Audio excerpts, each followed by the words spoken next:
I'm Jahan, and tonight I will be the game master, presiding over these two fine gentlemen. Oh, hi, I'm Casualty CDG, also Gary. Feel free to follow me here on Twitch or on my Twitter under the same name, Casualty CDG. Shameless plug. Up to you, Kavon. You're up. I'm Substance K, also Kavon, mostly Kavon. Don't follow me anywhere because I'll smack you. And we're about to play Warhammer. And go ahead and give your character names. I will be playing Morgan Fierce. He is a human vagabond, career path, currently peddler. I'm Lobi. I am playing Till Roar.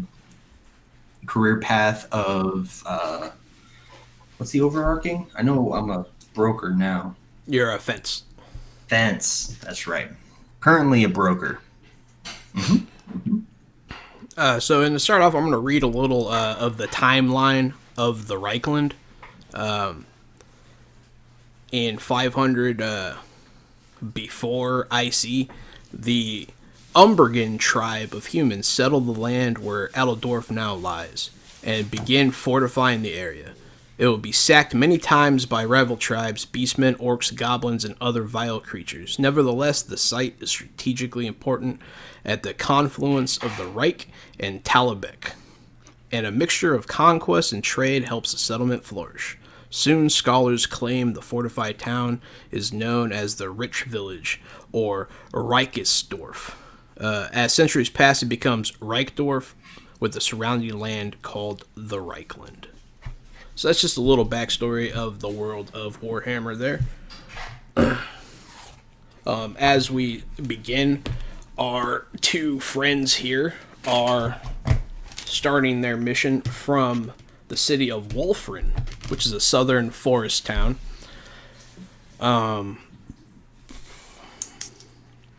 They have been tasked to journey to the southern city of Nuln, which is one of the greater cities of the Empire, to meet with a broker to appraise an artifact for trade.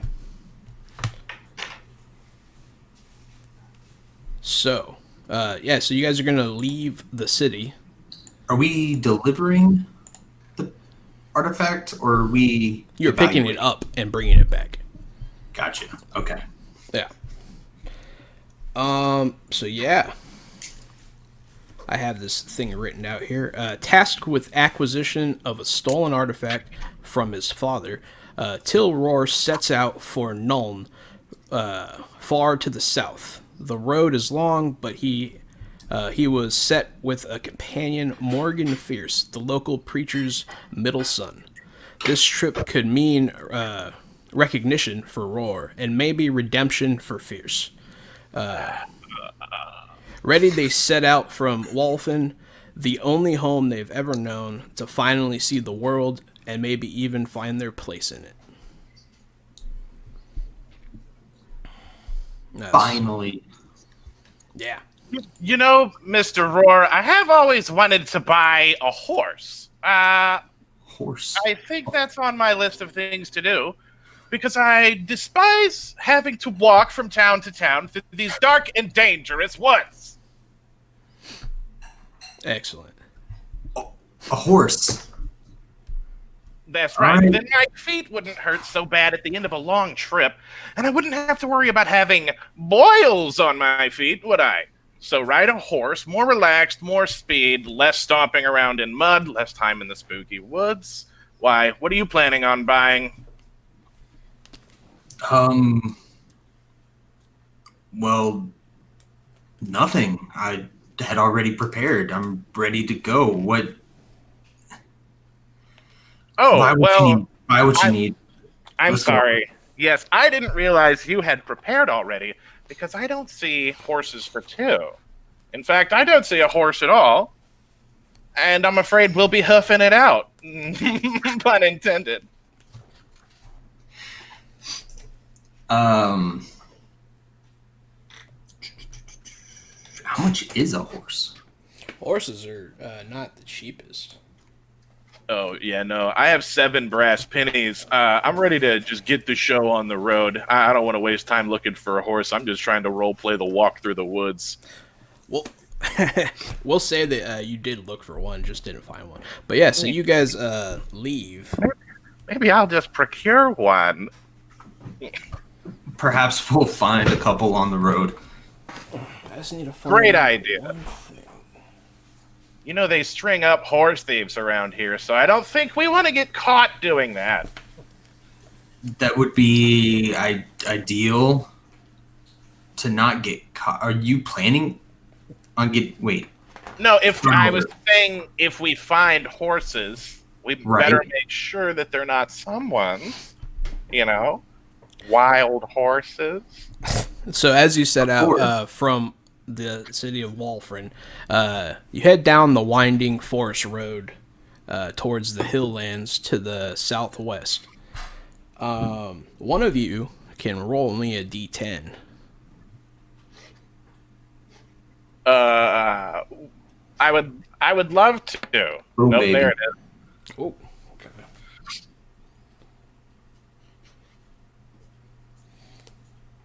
okay. So as you travel, what's that? Can you ping the map where we are? No. He says no. I don't know how to do that. The map's a little zoomed in too. It's a little hard to make out. Well, I'm zooming in on purpose. It's right here. I see Nuln. Oh, good. Nuln's at the bottom right corner, Kavon, right by the right gland. Yeah, this is Nuln. For those at home, you can see my cursor. There's Nuln. They're coming from up here, north of the Grindenweld, which is a dark forest and dangerous. But it's separated from the part of the forest you're in. So, spooky forest. I knew it. I knew we were getting into some spooky forest stuff. You're definitely going to be near some spooky forest. But yeah. So heading down the forest road, you for several hours you come across a patrol of guardsmen. It's a pretty well patrolled area. It's really close to the city. Blah blah blah. But they're gonna stop you. Good afternoon, gentlemen. One of them, obviously the one in charge, gets off his horse. How goes it, travelers, today? Great. I always feel much safer when there's a town guard patrol around. These can be dangerous roads, and I start rifling it through my bag and pull out the dirty blanket I sleep on and get down and start trying to shine his boots. Hey, if you don't mind, I'll just shine your boots up. He takes a step back. Oh, excuse me. I'm sorry. I'm still down. Morgan, we don't have time for that. There's always a time to treat the knight of the Imperial Army or in town guards the appropriate way, and I bow down on all four. He looks very confused and taken aback. None of that is necessary. We're just here checking on you because we met you on the road. Have you come across any trouble? I get back up and put my things away. I appreciate the lookout, sir. No, our journey has freshly started. Well, that's great. So, what are you? Where are you heading? We're on our way to Nuln. None of your business. He looks at you sort of cross. I think maybe that came out the wrong way. But Swift like nudging elbow into Morgan's side. he's gonna he gives you a cross look. Nuln's so far away. Just the two of you are gonna go there by yourselves. That is currently the plan. Any interesting join us? Any interesting business in Nuln? We were sent to pick up a package. We were hired. Don't tell us much. Just grab the package, bring it back. You know, it's always easy for a peddler to find a job as a one-off traveling, pick 'em up a package messenger or as a town crier, so I find work where I can, and this one pays lucratively. I might get 7 more brass shillings. He doesn't know what to do with you, but he'll look at Till. You're going to need to make a fellowship check just to come off as non-suspicious. Because I know and you know that you're carrying illegal goods.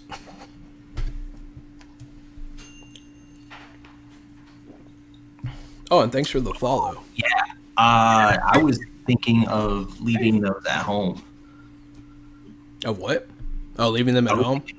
Yeah. Oh, do you not want to have them on you? No, I don't want to travel along the country road with stolen goods. Fair enough. I'll allow it, but All right. just make sure you don't get hassled any further. I'd still like a fellowship check. Yeah. I'm trying to find it. It's on the first page. It's one of your stats. Not. Can I roll? Can I assist? I'm trained in charm fellowship. Yes, you are allowed to assist in these kinds of things. So whoever has the higher number is the one that rolls. I don't think it's on the first page. I think it's on skills and talents, isn't it? No, Yes. fellowship is one of your stats. But charm. But if you have charm, it is a skill. I have charm. Mine Oh. is a 40. What's yours, Kavon? Oh. 40. Looks like it's Charm 46. So his is higher. So we will use that. But you will increase the success level by 1 because you add 10 when he assists. So, I mean, he thinks nothing of you. Good job. The two of you do not come off as suspicious, even though you are. And you may continue your way down the road. Oh, okay. All right. I'm sorry. I just found the fellowship roll. No, you're good. Charm is the role you should have used. I just didn't realize you had it. It's all good. So, the good day to you, citizens, and they'll march on towards where you came from. absolutely great gentlemen. I was hoping maybe we could follow them down the road for a few miles and have them make sure the way was safe. Appears they're heading the other direction. Not a bad idea. Excuse me, guard, sir? They'll stop. Yes. Is it is there- safe back that way? They'll all look at each other like confused because they just came from there. Yeah, I hope so. Great. Thank you. Good day. The guard captain will shake his head, and you can hear them talking and laughing as they walk up. There's not a chance that you need to head back down that way, is there?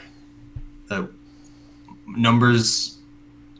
numbers on the road is a valuable thing. Wait, what are you saying? I'm asking if there's any way that I can convince them to travel the same direction as us. I mean, that would be hard, but as it is not impossible, go ahead. I guess roll the same check, but give yourself a minus 40. Whoa. Minus 40? Yeah, it's gonna be hard Dang, girl. because I mean that's not their job, and they just came from there. So, not quite. Minus 40 is pretty steep. Jeez. Yeah, that's woo. But you are telling them to go the opposite way of their patrol, so Yeah. it is difficult. But yeah, so they'll look and be like, "Sorry, we have business in Wilfred." I don't blame you. Thank you for your hard work. They'll continue on down the road, laughing about how weird you guys are. You know, honestly, they don't seem like the most talkative travel companions like you and me. I'm not sure they would have gotten along with us, bud. I'm not sure if they could keep up with our zazz and pizzazz, our back and forth, if you know what I mean, maybe. I would agree with you.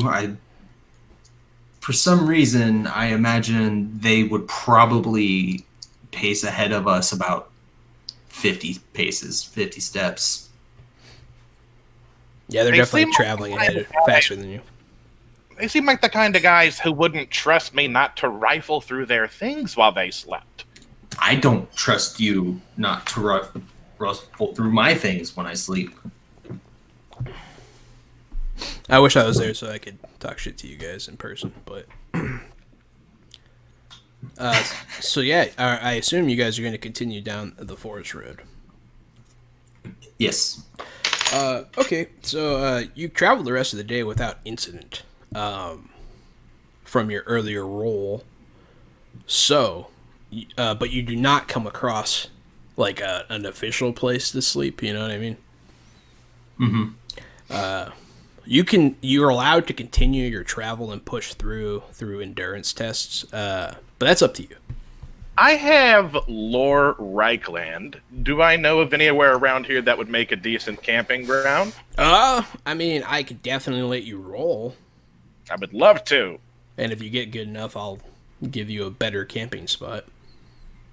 Ta-da! Oh no! Yeah. 75. So you're gonna, you know a spot. So in this game, Yeah. just to be clear, a 75 is horrible for anyone watching along. What I wanted to do was roll a 36 or lower. Correct. Yeah. I didn't do that. Yeah, you want to roll low in this game. It is different from other role-playing games. I know of a great spot right up ahead. He does. He's very confident. But yeah, he'll lead you to a spot. It's here, right here down by the river. You want to get as close to the water's edge to set up camp. That's not true. If you have wilderness survival or anything like that, Kavon, you can try. I do not have it trained. Well, you don't have to have everything trained. Yeah, I can still roll it, right? As long as it's not, what do you call it? One of those special skills you have to have trained, yeah. Outdoor survival? Yeah, I think you can roll that. All right. It's just gonna suck. Would you rather me roll the outdoor survival or use my acute sense of sight? I mean, you can use you do have an acute sense of sight, so you can use that if you want to look physically. That's what it's for. Okay.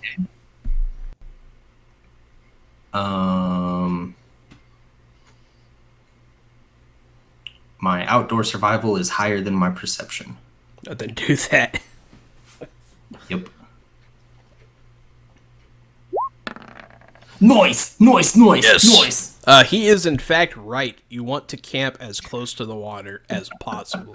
That's right. It'll make catching fish and putting out the fire the least of our concerns. So you guys are gonna have a great first night of camping. To be fair, cookies are ready. Yeah, those my cookies. Oh shit! I'll be right back. But yeah, so you guys are gonna set up your camp. The ground is wet, and you're right next to the river. So yeah. Very good. I have a tent in my gear. You do have a tent, and that'll help you from. That'll keep you from getting any rain or anything on you. So it'll be nice and wet, but Very nice. So you guys wake up soaked through a little bit. I'm gonna go ahead. I'll roll it here. Let me see. I have a tent and a bedroll. I'm gonna give it a 5. I'm gonna give it a 5% chance that some of your gear falls in the river while you're sleeping. Oh, very good. My trinkets.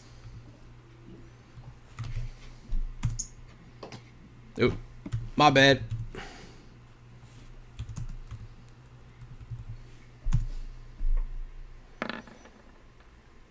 Okay. So you wake up, all your gear's fine. You're soaked through, though. Hopefully you don't catch any sickness from that. One of the best parts about sleeping so close to the river is you don't have to bathe when you wake up. I start rolling up my wet things and squeezing the water out and packing them back into my bag. You just put the wet shit right in your bag, huh? Squish. Yeah, like wringing it out, squishing it, and then put it in the bag. Squish in the bag. Just wringing out the wet bag. Excellent. So yeah, The character sheets, are they posted somewhere? I believe that Jahan has the ability to pull them up on the screen. I do. Would you like to see a character sheet? I can do Yeah, that. you might want to just alternate them every now and then, just so people can see what we've got going. Johnny Low5 is like, let me see them digits, baby. We're gonna get it for you, Johnny Low5.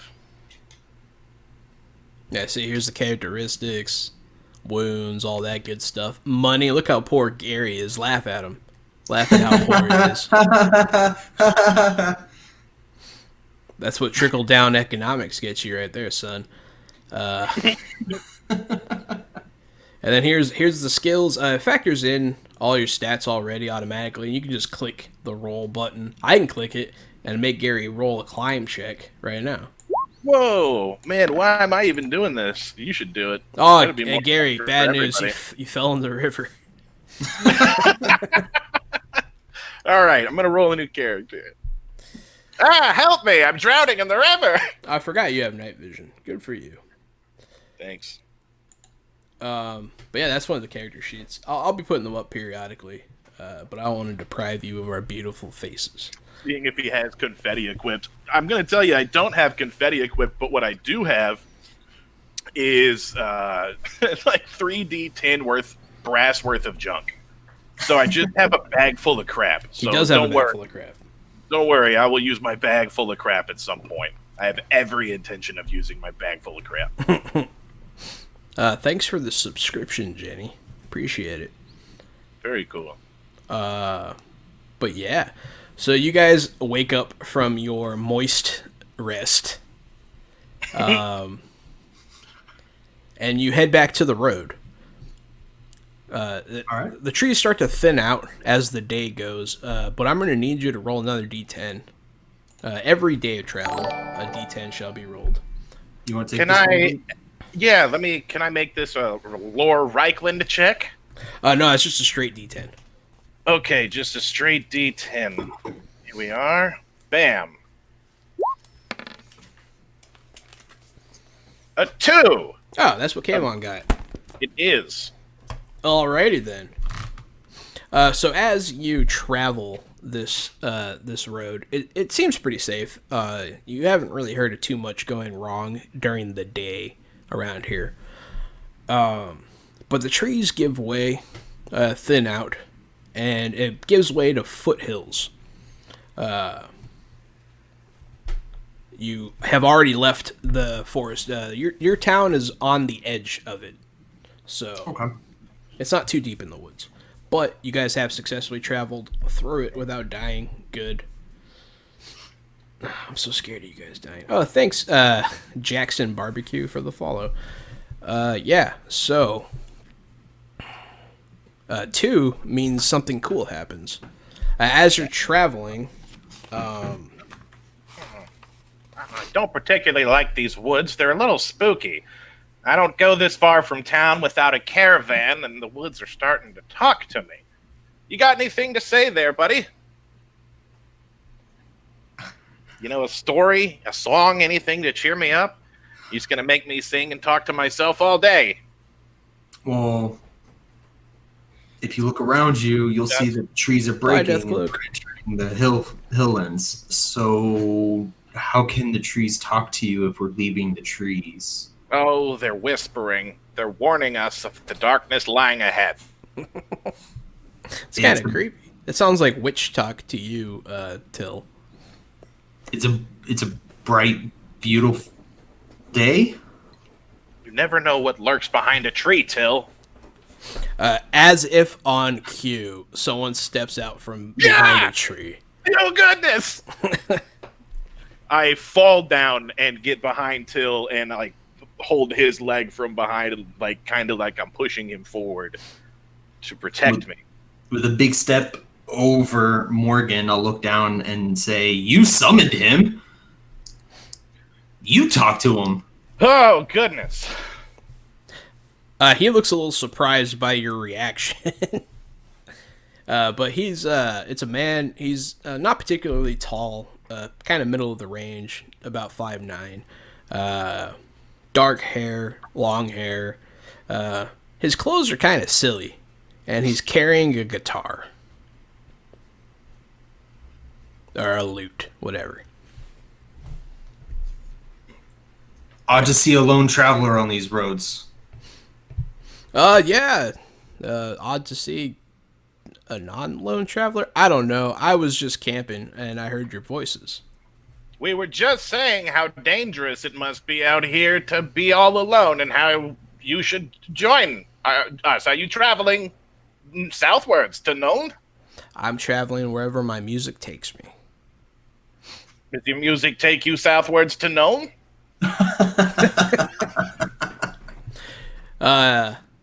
He takes out his lute and strums a couple notes and says, perhaps. Da-na-na. Wow. He comes by and introduces himself. Let's see. I am making him up on the spot because of what you rolled. But, let's see. This guy's a smooth criminal. I'll name him in honor of Johnny Low5. This will be Johnny Low5. Ah. I'm going to write this down real quick. I haven't heard of you, but I'm sure your talent will go to the furthest reaches of the realm, Johnny Lofi. I am known by those in the know.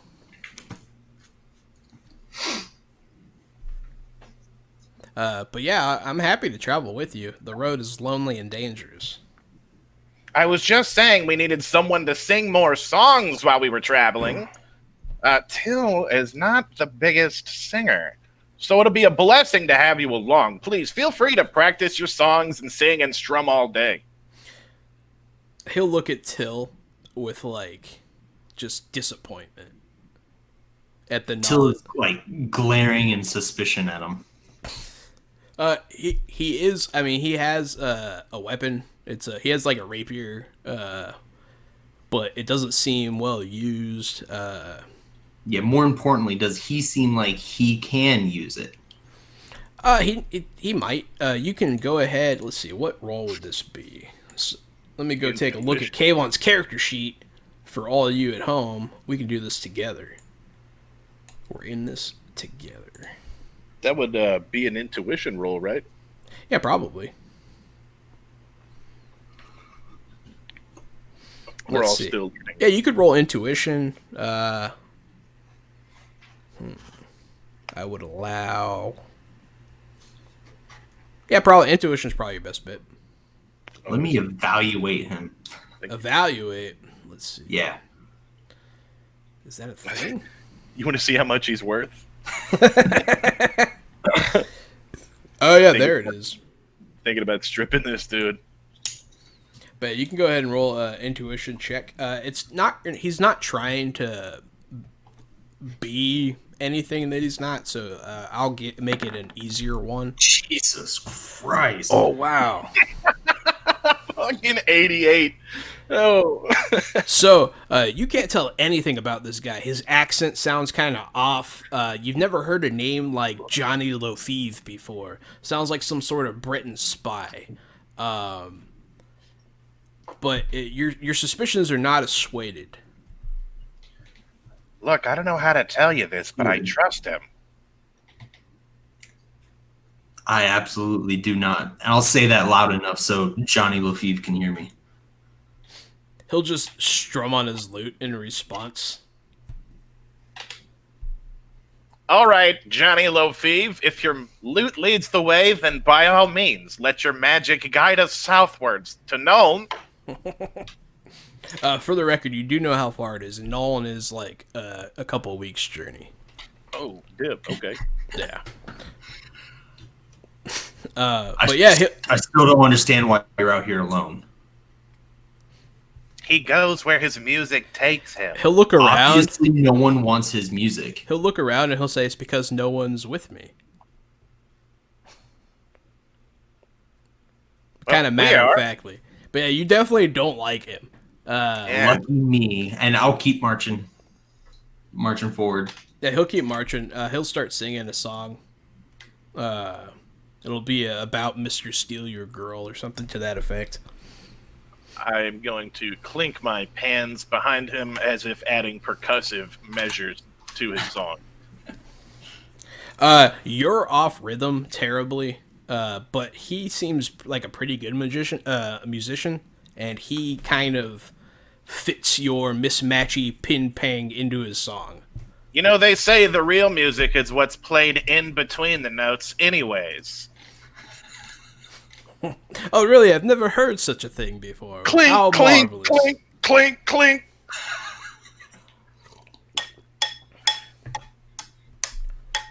You see someone off in the hills, like tending to his crop, look up from like a mile out and just stare at you guys. Like he's like, what the fuck? But yeah, so you guys continue day 2 of your travel from Walford. Let's see. There you go.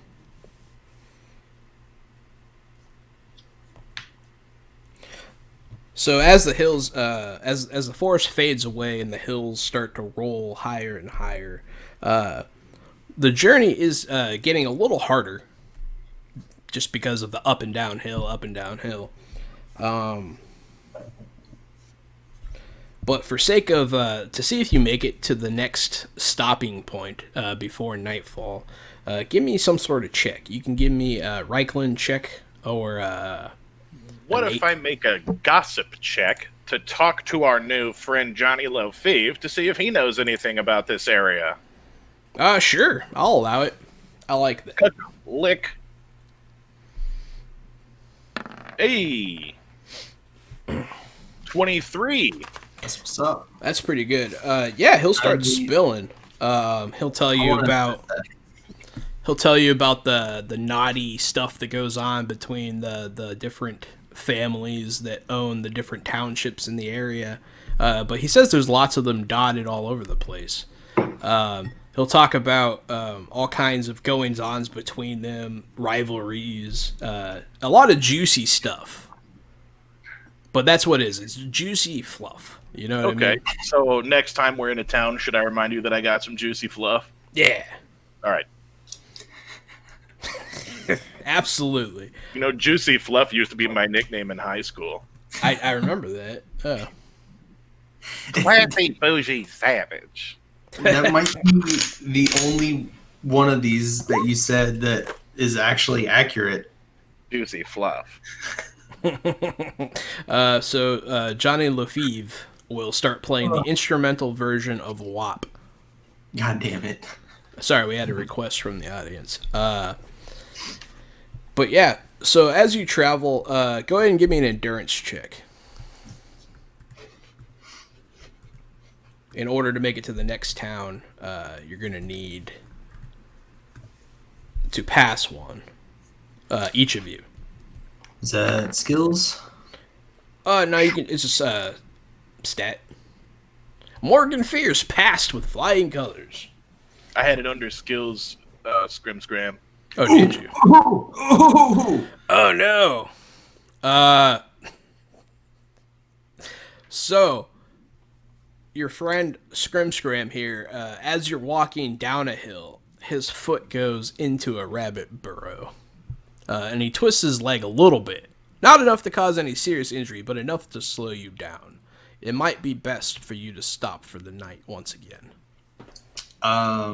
You know that rock that I'm standing right next to? Sure. I'm gonna pick it up and throw it as hard as I can to at the nearest tree. Alrighty, go ahead and give me a ballistic skill check. With a violent curse. Yeah. I hope you fail again, because I'm going to make it bounce off and hit your friends. I know. Ranged throwing? Yeah, that's fine. It sails right past the tree. That's okay. You got the message. It got the message. Everyone knows. But yeah, so those of you watching at home, if you roll doubles and fail a roll, it's a fumble. If you roll doubles and pass a roll, it's a critical success. Just in case you're wondering why that happened. But yeah, so you guys are going to want to set up camp again. Johnny LaFive will agree that leg, you should probably stay off it for the rest of the day. Fucking... It's already such a long trip. Oh, that's all right. Don't worry. You can always be a pessimist and look at the bad side, or you could see this as an opportunity for the three of us to bond and tell stories. So let me get the campfire all tended up and we'll get a stew on. Yeah, I mean, if you want to... Are you going to try and gather food? Yeah. Hell yeah, I am. Alrighty, you can go ahead and try outdoor survival or any relevant skill that you can think of. Because technically you're in the ranger tree, right? I would, yes, and I would. What about animal care? Is that you gonna let me use that, or should I go for the outdoors? If you're hunting, what is it exactly? Animal care is usually tending to animals, but if you let me use it, I'll use it. I don't think that skill should be applicable now. Good. Outdoor survival it is. Trust me, I'm a great huntsman. I'll be back with dinner in no time.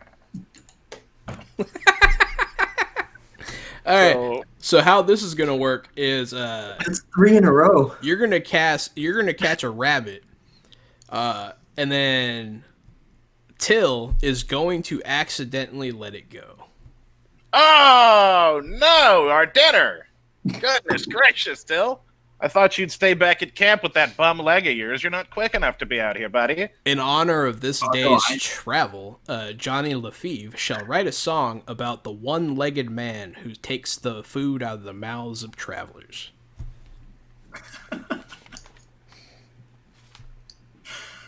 So we go to bed hungry. I'll eat my 1 day of trail rations now. Yeah, feel free. Both of you need to consume, at this point, I think 2 days. But that's okay. Johnny LaFive seems to have his own food. The blood of virgins. No. Oh no! I knew it. I'm simultaneously annoyed yet stoked for you. What's up, Connor? How you doing, buddy? Oh yeah, I have ads now because I'm an affiliate. Haha. Haha! Congratulations. Hey, thanks. Congratulations. And thanks to everybody watching. I couldn't have done it without you. But yeah, so Dave, the ads are your fault. The ads are my fault. Yeah. You did this to yourselves for liking us. That's true. That's true. It's just capitalism, man. It's just capitalism. But yeah, so you guys wake up. Luckily, since you used your tent again, it had a chance to dry out. But it has kind of this smell now, like a musty kind of smell. Yeah, it probably had that smell beforehand, if we're going to be totally honest. But your blanket did not, and it definitely does now. But yeah, so on day 3, you wake up. Johnny LaFive is already up, doing some stretches. Oh, good morning. Looking nice and limber this morning, Johnny LaFive. He does some high knees at you, and he's like, "Oh, thanks, feeling good, feeling good." Just get my stretches in as well. And then he'll start warming up his instrument. Oh. I'll assess my ankle. That's what wakes you up, Till, is him, what do you call it, uvulating? Whatever. I'm just going to help you not like him, because you already don't. That's what a lady does once a month. But yeah, so this time it is Kavon's turn to give us our daily travel roll. All right. Hey, good news, guys. I can't fumbling fail this. You can't? Says who? Oh, yeah, it's true. You can't. Ooh, 6. What's a 6? You can't get doubles on a single dice. I've seen it done before. Oh, God. You can't make this shit up, man. You can't make this shit up. Do I fall and hurt my leg? No. So I'm gonna have to retcon a little bit here. When you wake up, Johnny Lefebvre is gone, and so is your money. Yep. That's what that roll was. You were robbed in the night. But if you so choose, you think you might be able to pick up his trail. You know, I didn't trust that guy for a second. Yeah, I read the description and I couldn't help it. It said someone, or possibly someone sharing your campfire for the night robs you. You know what? You know what's gonna happen right now? What? Uh-oh, I pushed the wrong button. Okay, there we go. And almost. You know, I hate that Johnny Lo-Five's music led him to our bags and money. But, as is the way of music, fickle mistress indeed. Hopefully those 7 brass pennies come in handy and help him make it when he gets to the next town. How much did you have, Kavon? 10 silver shillings? I had a little bit less. Okay. Buying supplies for this long trip. Good. I just didn't calculate it out. But Till is going to attempt to punch Morgan in the face.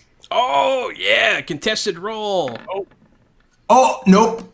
I sure don't. You still might hit him. So, Gary, what I need you to do is roll either a dodge or a melee skill of your own.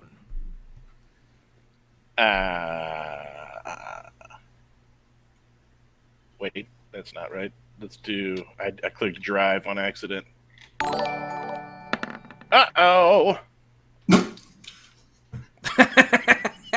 How is a 98 a fumbling failure? That's not a 99.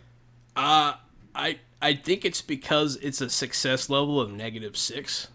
Oh, it just didn't matter. I failed so horribly. You failed as bad as possible. So he's gonna -1 level of success, so it's not that bad. yeah, but still. So he's It gonna was a dodge. bad punch with an even worse dodge. He's gonna dodge into your missed punch. That's a good swing. That's a good swing you have there. I feel better. What's your strength modifier, Kavon? This is why we don't trust strangers out on the road alone. No, I didn't trust him for a minute. Oh. How strong are you? Where do I find that? So it's gonna be on your main page, under your characteristics. Your Strength? Yeah, strength. 2. Okay, so his toughness bonus is 2, so that's going to cancel out. I think that you do a minimum 1 though. Can I punch without the intent of damaging? Yeah, I guess. All right. They do have rules for that. That's okay. You do hit him, though, and it kind of hurts. A good swing you have. Very tough, sir. I can tell you do your push-ups and carry lumber about the yard. Very good indeed. Now let's gather up our not money and continue on, please. Luckily, he didn't take my 13 brass worth of goods, so... No, he didn't. He didn't take your bag of crap, no. If we get to the next town and I'm a smooth-talking salesman, maybe we can hawk some of these pots and pans and shot glasses and get ourselves a drink. You think that might be where he was heading anyways, so you can try and catch up to him. If you want to. With your bum ankle? His ankle's better now. He just needed to rest. He's feeling better. What do you want to track him? For survival? That can work, but I think there's actually a tracking skill. But it might not be one that you guys have taken. It's not on this skill sheet. It's probably because it's an advanced skill. Yeah, an advanced skill. Yeah, you could You could do perception. You could do athletics to try and catch them. Yeah. Nope. Do that. I'll tell you what. We'll do a what do you call it? An extended skill challenge. Our first. So what you're gonna do? You're gonna try and accumulate a success level of 10. If you go below 0 on the success level, you fail. Okay. So if with the first roll, if it's negative, it's over. No, I don't think Okay. so. I think it just stays at. I think once it goes up, it can't go below. But yeah, so go ahead and give me a athletics check. Athletics.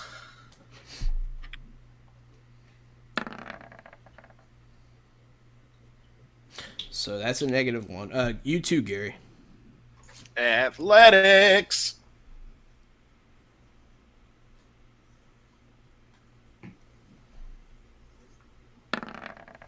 Perfect.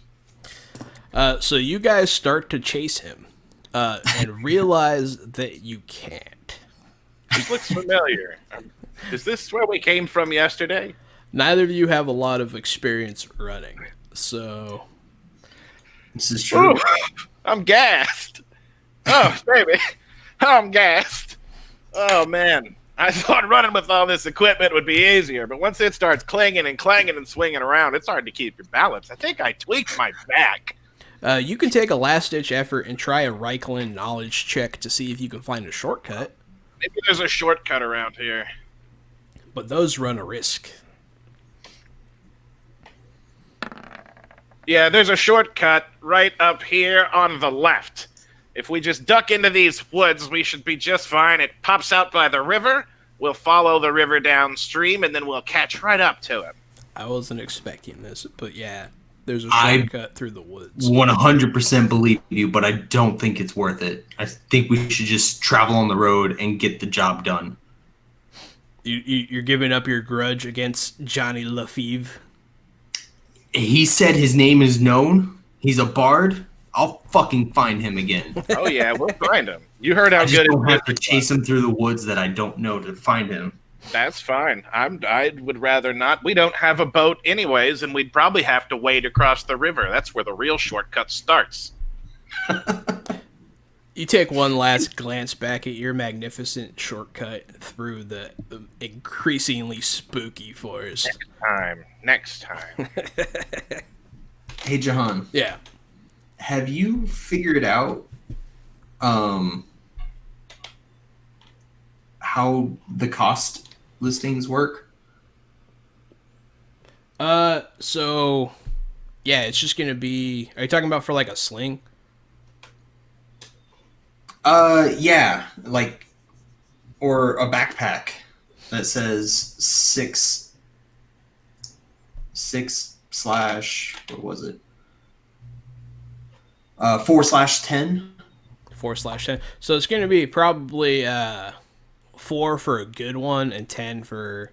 So it's gonna be 4 silver, I think, for like a decent one, and then 10 shillings or copper for a kind of a shittier one. Okay. So how are we doing on this skill challenge so far? Yeah, you guys failed the shit out of that, so I'm just gonna I'm gonna let it die. Kavon's athletics is very low, and yours is better. I mean, if you want to go chase him by yourself, but yeah, so you guys head on to the nearest town. You finally hit a city for the first time on your travels. It's a little township. It's called Plainship, actually. I was pretty proud of that name. Not really. So it's just a couple of buildings. One of them is a community center. There's an inn, and then the houses are very spread out amongst this farmland area. Seems like a good place to get the local lowdown. I'm gonna go over. I'm gonna signal towards the community center. You got that juicy goss. What's up? Yeah, you wanna go in here and talk to some folks with me? You wanna hang out outside? What's the deal? I'll go in and watch your back. Yeah, I appreciate it. All right, I'll pop into the community center knowing that Till has my back.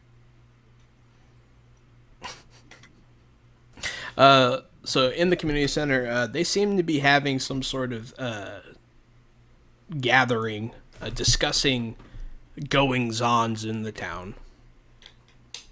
But from your gossip check earlier, I will let it come into play. You know that this village in particular's head is, I can't read my own handwriting. I think it's Dootin Staunch. Yeah, Dootin Staunch. Hey, Till, you see that guy right up there with the sideburns? Yeah. That's Dootin Staunch. He's in charge of this place, and I think that might be a good person to sell some of these goods to. He could use a few cups and plates, I'm sure. A big, fancy man like that could always use more cups and plates. Okay. So I'll wait for the meeting to end and approach him with my bag of wares. Okay, so you're going to wait till the end of the meeting? Yeah, I don't want to go up and interrupt what they're doing. It goes on for 15 hours. No, I'm just... I'm fucking riveted. I'm on the edge of my seat. I can't wait to sell this guy some stuff. So they do a few things. They talk about crops. They talk about the roads getting kind of dangerous. It's the end of summer, so it's almost harvest time. The cold winds are coming in, and they're talking about what the future holds. And at the end of the meeting, they do a very quick, casual wedding. Sick. Is there food? What? Is there food? Not really. It's a country wedding, so like it's literally just like, hey, you're married now, and everyone's like, yay! All right, yay! I cheer for them too. I applaud them and their endless love and their union for the rest of time. Yeah, I found out that weddings used to just kind of be like, meh. People didn't give a shit. So I am continuously keeping my eye open for Johnny Lafeve. you swear you see him, but you think it was just your imagination. Oh man, I'm gonna give you a psychology thing later. I'm gonna have to look into it. But you're gonna have a hatred for Johnny Lafeve.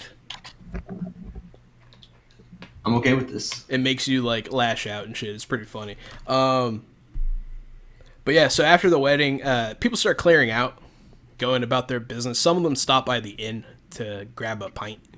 But yeah, you can talk to the headmaster guy if you want to, the head of the village. Yeah, I'm gonna walk right up and reach right into my bag and pull out a pitcher, a little brass, a shitty pitcher, and okay. I'm gonna try to get him to buy this. You know, it is harvest season, and I'm aware that you're making wine and other things like beverages and drinking them and such. So this is a pitcher, and you can buy it from me for the low price of 1 gold. As you're handing it to him to look at, you slip and you hit him in the face with the pitcher really hard. Oh, goodness, I'm sorry. I'm so sorry. I swear, my face! I've never done this to anyone before in my life. I didn't know it was possible to roll this bad. Yeah, that's another fumbling failure. It's the worst possible roll. Yeah, this is a really good. I think 100's actually worse, but still, damn. So all you D&D fans out there, Warhammer Fantasy sucks. Man, you guys are rolling like shit. But yeah. I'm so sorry, Chief. I swear it never happens. But yeah, so he's gonna get out of here. Get out of here. I don't want to buy any of your crap. I get right out of there. Boy, that's a lucky skate. Oh man. I think maybe we should just keep going. Till I think even if we stay in this town, that's still the chief. You know what I mean? Morgan turns around and Till is not in the bar anymore. As soon as Morgan steps outside of the bar or community center, you'll see Till just standing there like. There you are. Hey! I thought you had my back in there. When things broke out, I was about to take him down. It got scrappy. I had to put him in a headlock and tie him up in there, so we better skate out of town before he catches up. Good plan. Are you guys really going to flee the town? Yeah, you know we're going to have to sleep somewhere on the road again tonight. How big is this town? I mean, there's it's a farming community, so the houses are kind of spread out. There's one in a community center, and then like a trading post. If we're gonna survive for the next a week and a half, we're gonna need to sell some of those wares of yours, since your buddy Johnny Lefebvre and Till will sit on the ground. Stole all of our shit. I've got bad news about some of my gear. I accidentally broke the pitcher just now, so I don't have as much gear to sell as I did. Oh, no, the pitcher's fine. Oh, nope. Sorry. Just had some blood on it. It's sturdier than you thought. There we are. It's a better quality pitcher than you thought. Well, if I wasn't able to hawk it at a wedding, maybe I can hawk it in the bar. You know, a bar always has need for cups, plates, and such.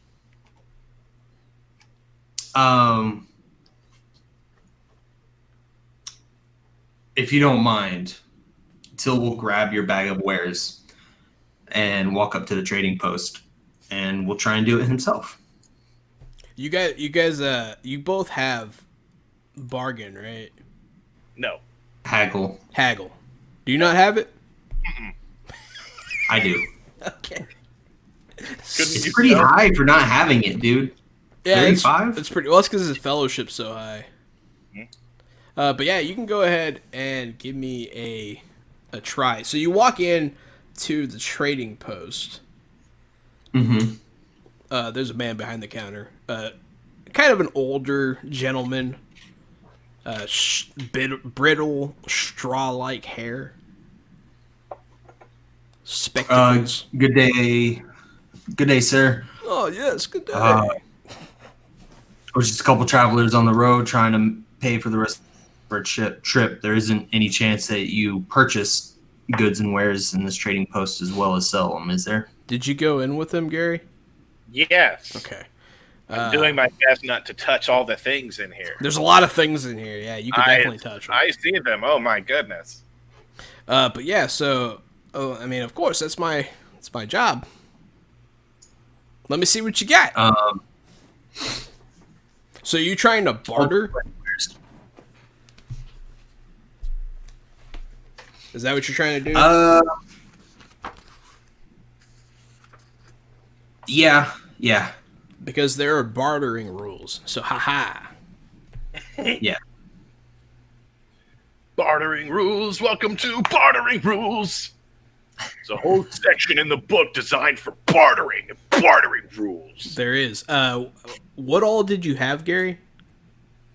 Oh, it was miscellaneous trinkets. How much? 13 brass worth of goods. 13 brass worth of goods. So I'll say that gives you 13 common items. And bartering ratios are 1-to-1 for common, 2-to-1 for scarce, and 4-to-1 for rare items. So I'll say you have 13 little knickknacks. And 0 paddywhacks. 6.5 knickknacks and 6.5 paddywhacks. So he's looking at Almost 50-50. So he's looking at some of your knickknacks and your paddywhacks. Actually, so before you roll, you should make sure to ask me how hard it is. The guy wants to trade with you, And you're not trying to get a better price, right?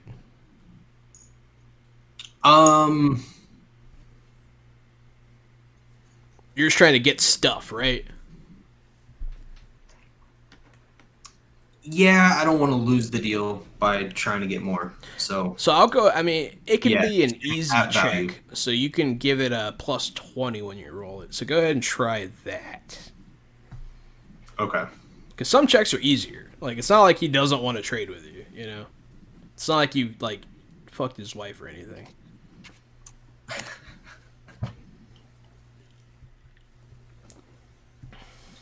There we go. Oh, wow, that's good.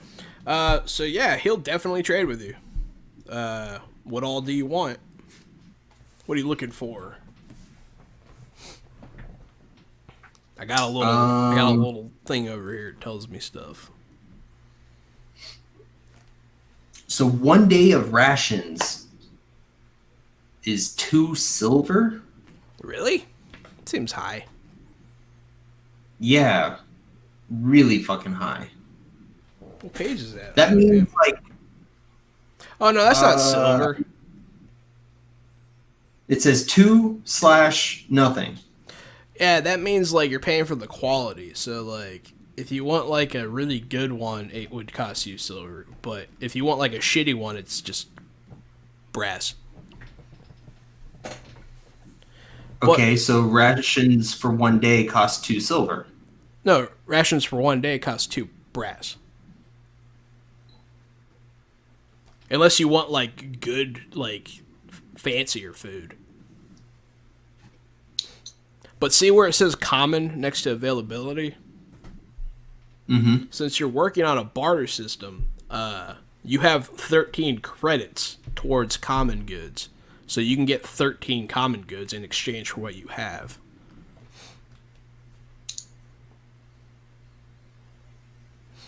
See what I'm saying? All right, so the first number is brass and the second number is silver? No. So it's like a religious scale, symbol costs 6/8. Mm-hmm. How much does that cost? 6/8. Only gold and whatever D is has annotations. The rest of it is just a number. Like a backpack is 4/10. I'm gonna have to figure that out because I didn't figure it out. 3/2. But since you're not paying with money, it doesn't matter right now.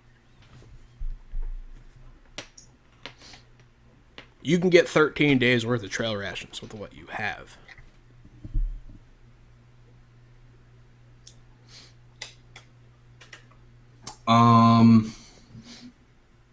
But yeah, so you can trade each one of these trinkets for a common item.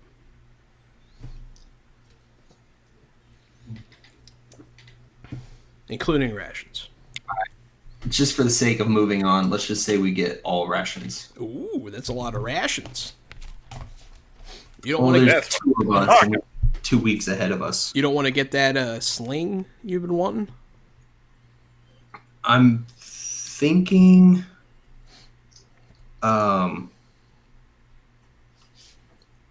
bought that beforehand. Okay. Oh, with the money yeah, it was definitely available, so yeah, that's not a problem. So yeah, you guys got your rations. You guys aren't going to starve to death on the road now. Wonderful. You good with that, Gary? Just for the sake of moving on, let's just get a bunch of rations. Yeah, sure. Huzzah! So you guys aren't planning on staying in town? Well, not anymore, because now we don't have any money or any things to trade. All we have is rations. That's true.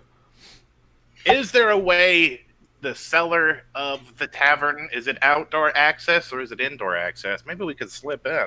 I'm no stranger to sleeping in an alleyway.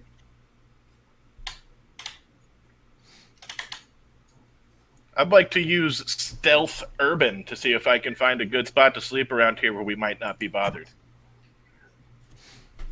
I mean, I guess that will work. It's not a very dense urban area, but... Perfect. Right here. If we sleep right behind this house, set this tent up, we should be fine. Can I help you? We could stay close to their chimney for warmth. So you're gonna stay you're gonna sleep like in the town outside? Yeah, we're gonna sleep against the back of this house, against their chimney, so we can stay warm, and they shouldn't mind at all. We'll just keep our heads low under the window, and they'll never know we're here. We'll see how this goes. Sounds good.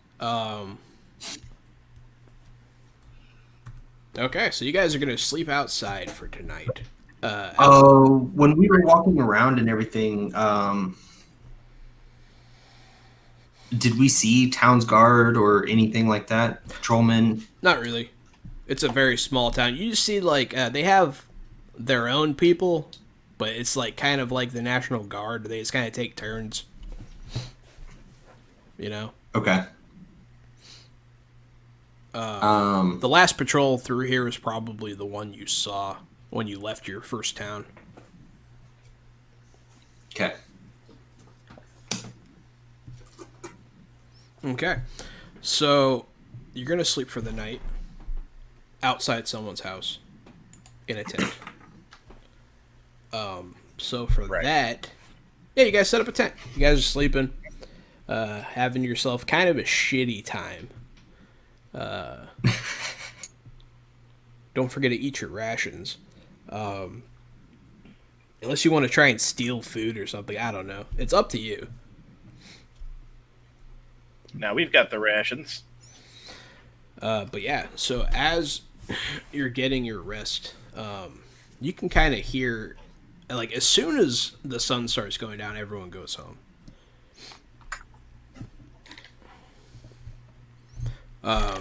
And inside the house, you can actually hear people talking. You're close enough. And it's kind of a weird spot. But they didn't check out back. It's a terrible spot. They didn't check out back before they went to sleep. So, but you can hear them inside talking in hushed voices. Can we hear what they're saying? If you want to, you can try with a perception check.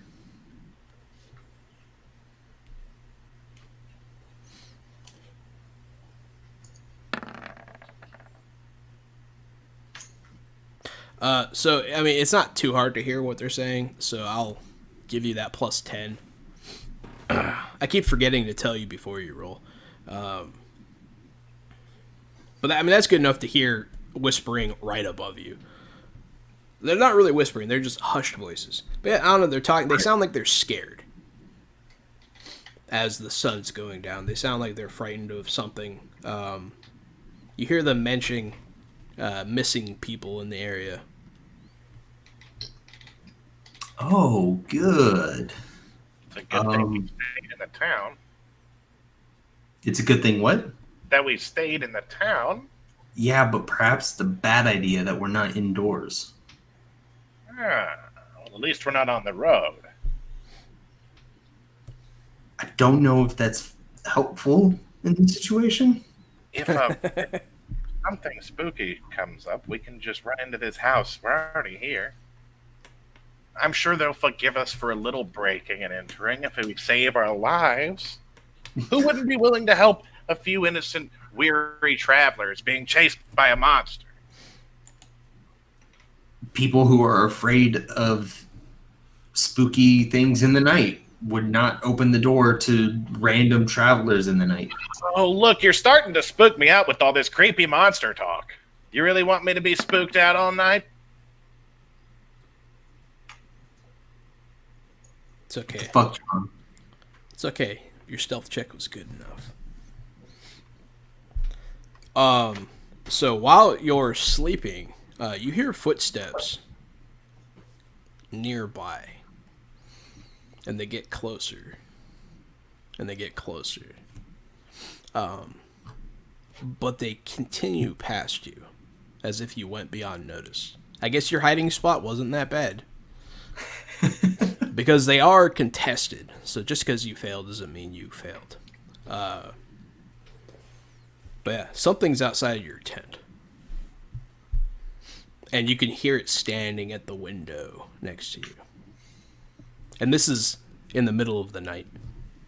I'm gonna, because Morgan and I have known each other for a long time, so I know that his night vision is a little bit better than mine. Yeah.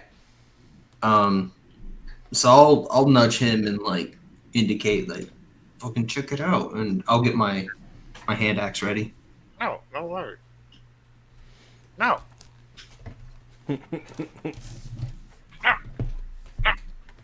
No, wait.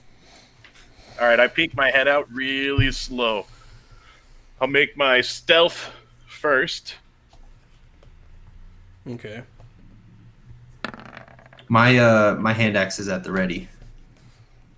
And then I'll make my perception second.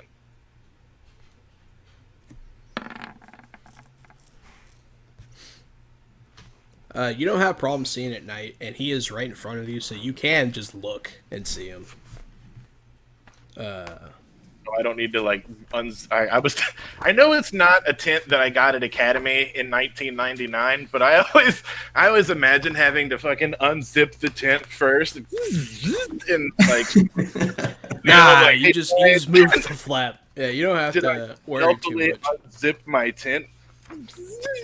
All right, so I peek out the flap. The roll that I made was a perception check. And so he's not noticing anything. Okay, I'm peeking out. 1 second here. 1 second. We're gonna have that super cute '80s movie, being in the woods when something sneaky happens. So like our two heads are on top of each other, peeking out the tent flap. Oh, there you go. So as you're looking, you start with the feet, and you notice that it doesn't have any. It doesn't have any feet. You see, as in it has hooves. They are cloven hooves. It has cloven hooves. Cloven feet. Yeah.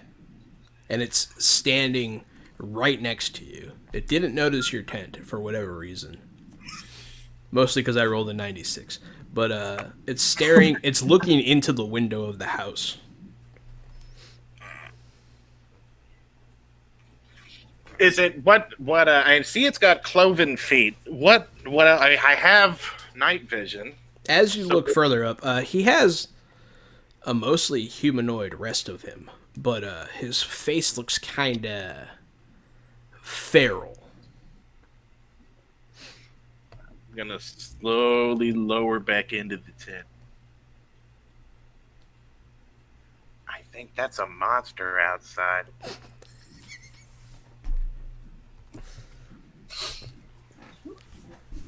Lift up my hand axe like, are we doing this? No way. You can hear it drawing its weapon outside.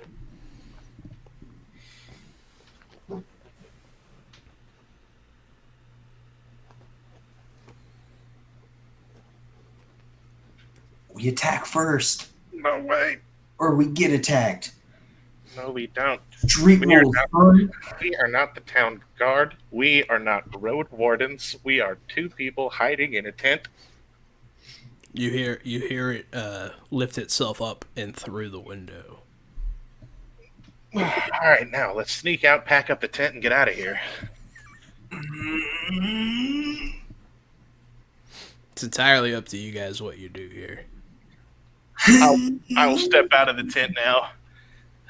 Step out of here. Let's pack this thing up and go. Come on, Till. Come on. Before it comes out, you're wasting time. I'm climbing the window. I start rolling my tent up. I'm looking down while he climbs in. You climb in the window. You see him standing. You see this creature standing above. Wait, hold on. I'm gonna sneak into the window. Yeah, I assume. I'm trying to come up. Okay. But I mean, you can go ahead and give me a stealth check. All right. Any bonuses? He is not paying attention to what's going on because he thinks that he's the one that's sneaking. And he definitely knows no one's out back. So I'll give you a plus 20. This is going to be an easier stealth check. Says you. Okay.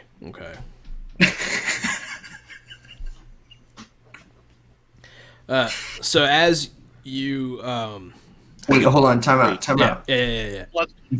You see that versus 47 right there? Yeah. That's with a plus 20? Yeah. Got that 27 stealth, baby. Yeah, you got that low stealth. I can't wait for you guys to get to spend some experience so you don't suck so much. But we knew that this was going to happen, so... So my plan is sneak in the window, and then I'm going to attack him as soon as possible. Okay. So you go in the window. You see him standing above the man of the house's bed with his weapon raised. And as you sneak up on him, you creak a floorboard, and he turns around. He's pretty tall. He's taller than you by half a foot. And he has those bovine legs that are bent the wrong way. But he doesn't have horns or anything. You've never seen one before, but it seems like some sort of beast man to you. Okay. Everyone's heard of them. Anyone that lives near the forest has heard of them. Yeah. But they are corrupted by chaos, and there's bad news all around. But he whips around, so now we're going to drop into initiative order. So go ahead and roll your initiative there, Kavon. I think you have a button there.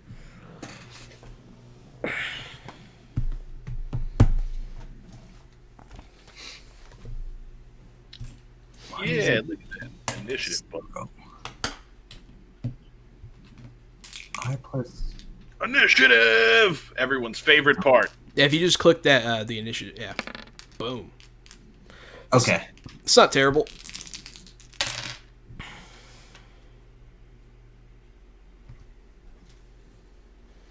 Was it agility initiative? Holy shit. So Morgan goes first, probably. Let me see. 3, 6.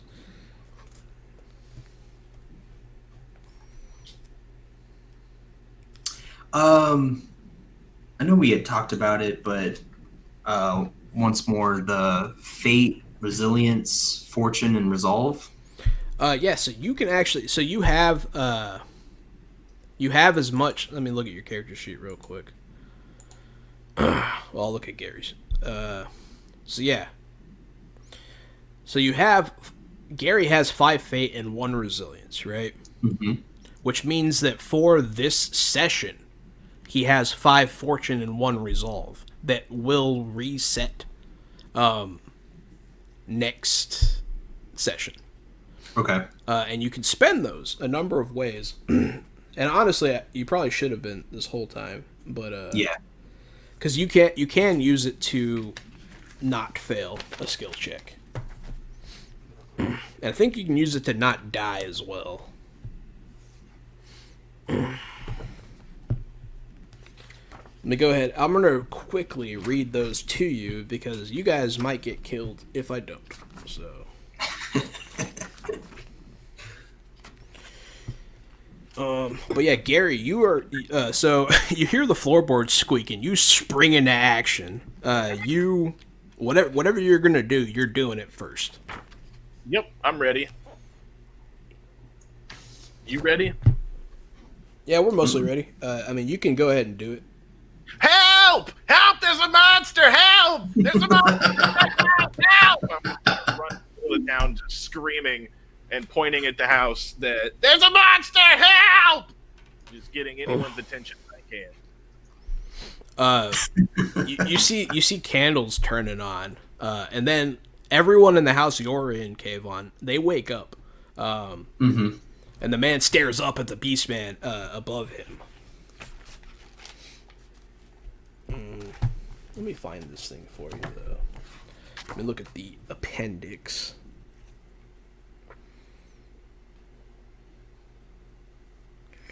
Resolve.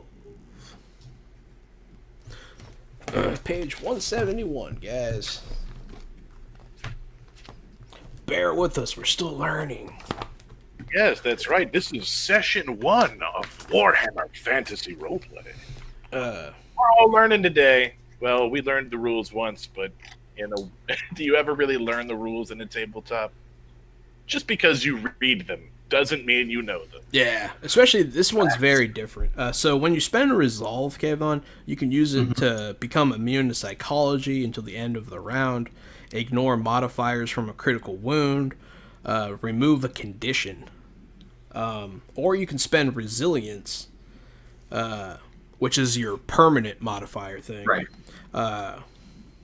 You can choose to not develop a mutation, or instead of rolling results, you can choose your roll for a test. Okay. With the resilience? Yeah, that's resolve and resilience, and then fate and fortune. You can spend fortune to re-roll a failed test, add a success level to a test after it's rolled, or at the start of a round, choose when to act in the round, disregarding initiative. Okay. And if you spend an actual fate point, you die another day, or how did that miss? So you can avoid damage with how did that miss. You can avoid death with the other one. Okay. But yeah, so was that your turn, Gary? Are you running away from the situation? Yes, I'm running. So we were staying out back of the house, and so now I'm running around towards like the front door out in the middle courtyard and just screaming, "Help! Help! There's a monster! There's some kind of beast man in that house! Help!" The man rolls out of his bed and runs towards what looks like a pitchfork. But the beast man is hot on his heels. As after he bolts up, he turns around and he attacks the man.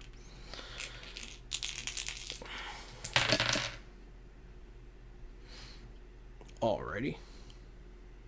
And the man's gonna try. I'm gonna have him try and dodge it since he doesn't have a weapon yet. Ooh, buddy.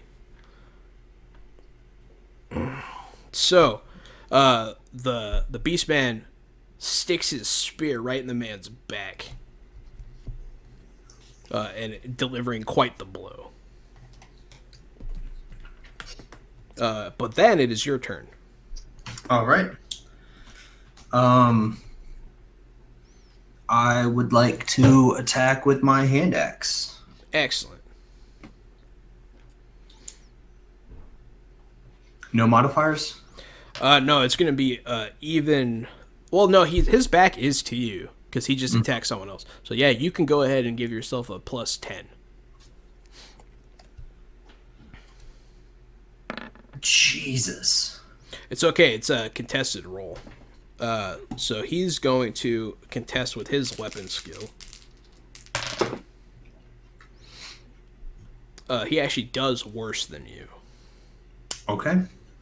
For those of you watching at home, I'm rolling in person so that you guys can't see it. The damage on that hand axe is 6. -2. Okay.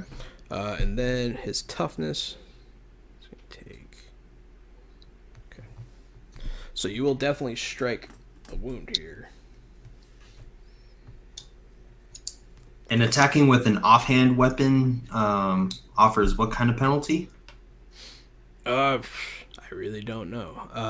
I think. What was that, Gary?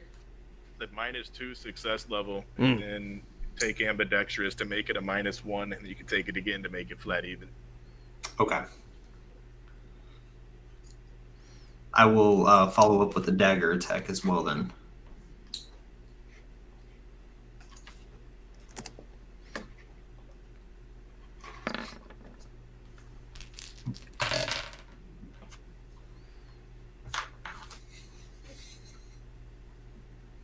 You're going to hit him with that, too. All right.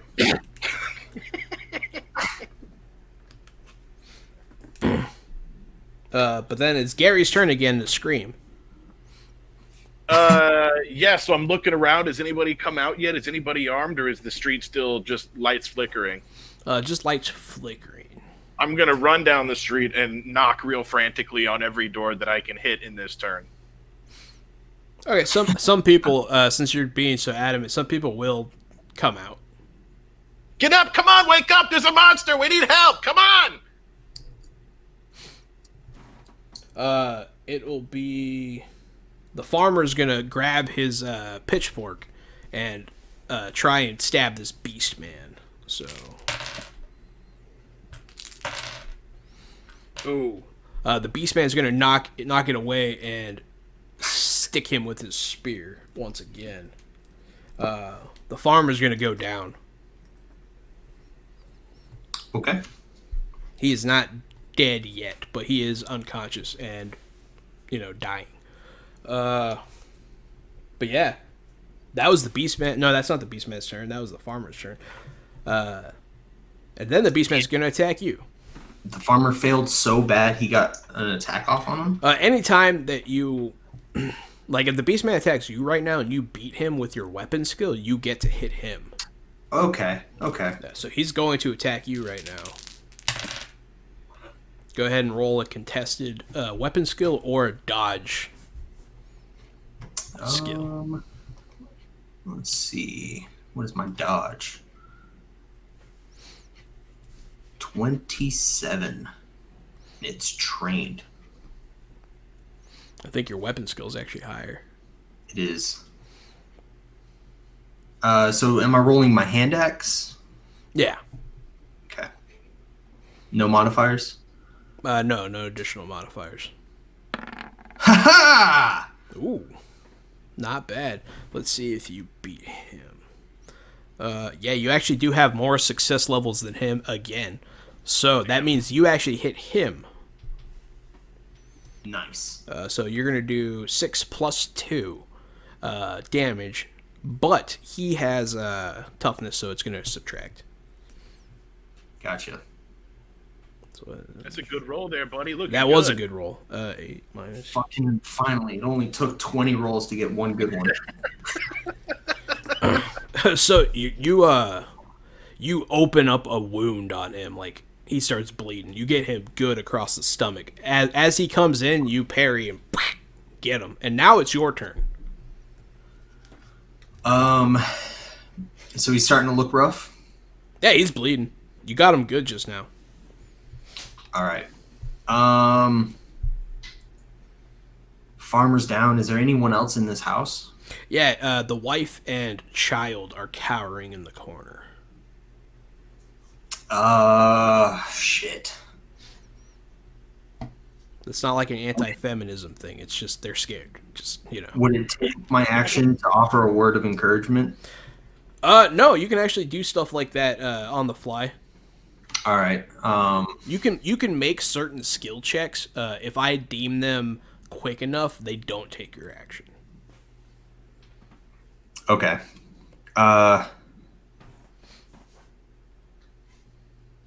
Your husband had the right mindset. It's going to take more than one of us just to take this thing down. You can pick up that pitchfork and help me out. Go ahead and do a leadership check. Leadership.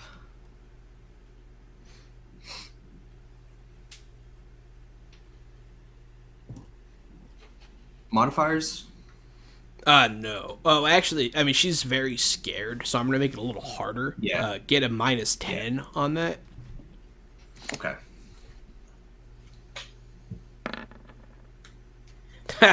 So close. Oh!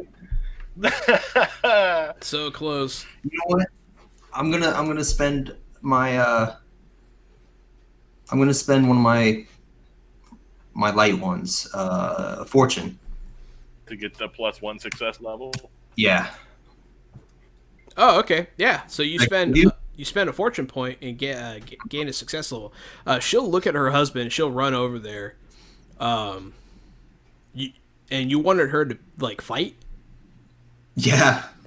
I mean, she'll pick it up and she'll pick up the pitchfork. and stand Good there. enough. Yeah, she picks it up, but it's not her turn. It is Right. Yeah. Can I make my attack roll? Yeah. All right. It's not too bad. He rolled awful. Good. So what is that? 5 damage.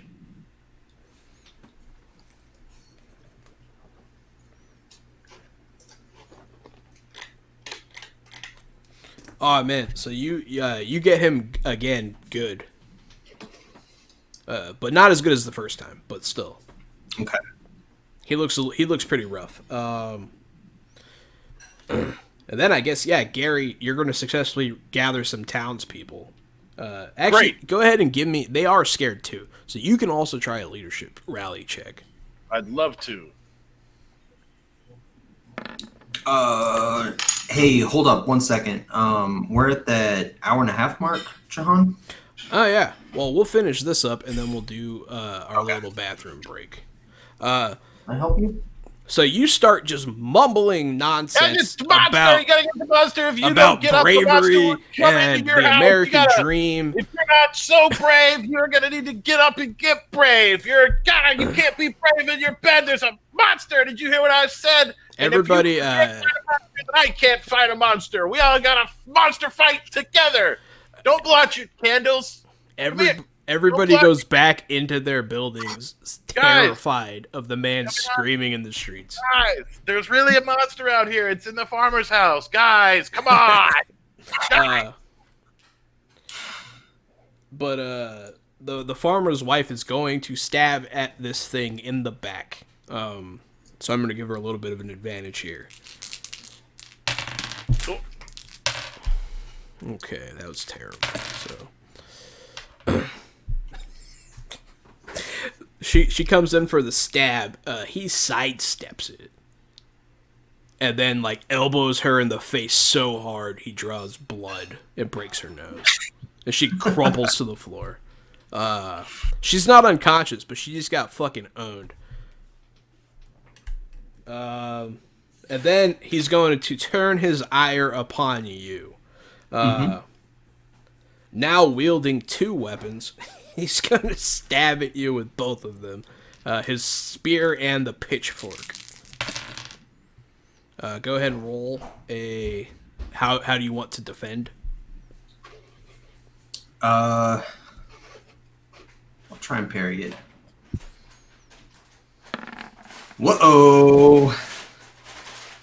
Yeah, so he's going to connect with that. -6. Can I spend a fortune to reroll? That's the thing, right? Is that a thing? I thought you said I can spend a fortune to reroll or to gain a success level. Let me double check. Spending fortune. Reroll a failed test, yes. All right. Do you have I'm gonna more? Reroll that. Then. You have 1 more fortune? I have 3 more fortune. Oh, good. Okay, yeah, go for it.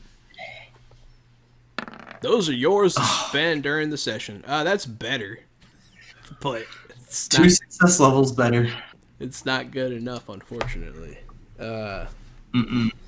But he also did not pass, so he's going to do a little less damage here. What's your toughness bonus?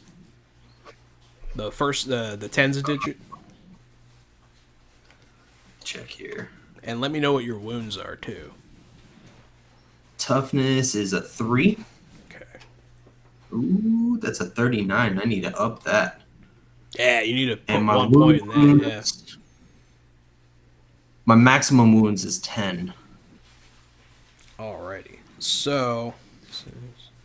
My toughness is a 28, and my wounds is also 10. So he's going to get -1 success level, so he's going to do -1 damage. But he's still going to hit you for 2, which is not as bad as I was worried he was about to hit you for. I thought that was it, Kavon. But then he's going to get you with the pitchfork.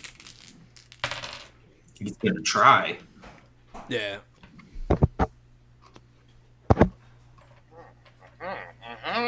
He's wielding it offhanded. That's what's up.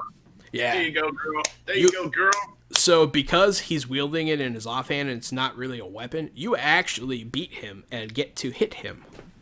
That's what's up. With that hit, it looks like you hit him in the arm. So you lob off his arm and he starts bleeding out on the floor. Oh. And he curses you in some language you don't speak. I'll follow it up with a spit on the ground. But yeah, he bleeds out on the ground. Oh, like done. Yeah, he's dead. All right, that's what's up. The I farmer's guess if wife. one of these townsfolk are gonna come help, Morgan Fierce will take it into his own hands. I run to the door, kick in the front door, pull out my dagger, and stab the corpse. Acceptable. Morgan, you got him. Absolutely acceptable. I'll help the woman up. She's tending to her husband, who you see is still breathing. Yeah. But she's actually like stopping him from dying. Through the blood and tears. But yeah. To help. She looks like she has it. I'm gonna dip out of here and go console this kid so this kid doesn't watch her dad bleed to death on the ground. But yeah, so we're gonna go ahead and take a 5-minute break now. Everyone watching and everyone playing, go ahead and make your little pee-pee times. Pee-pee break! And an ad break.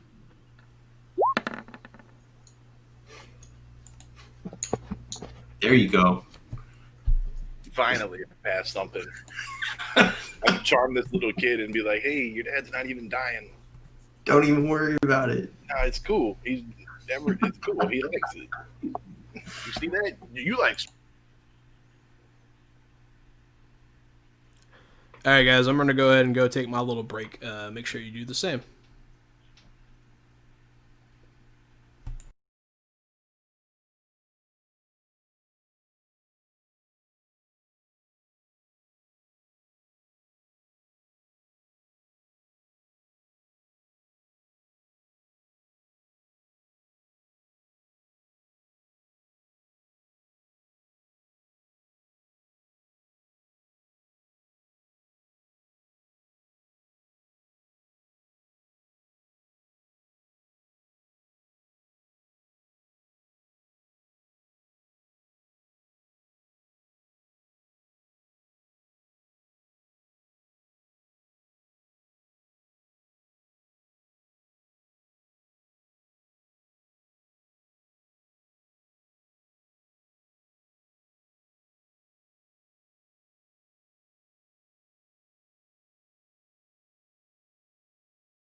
Are you giving them a little rundown?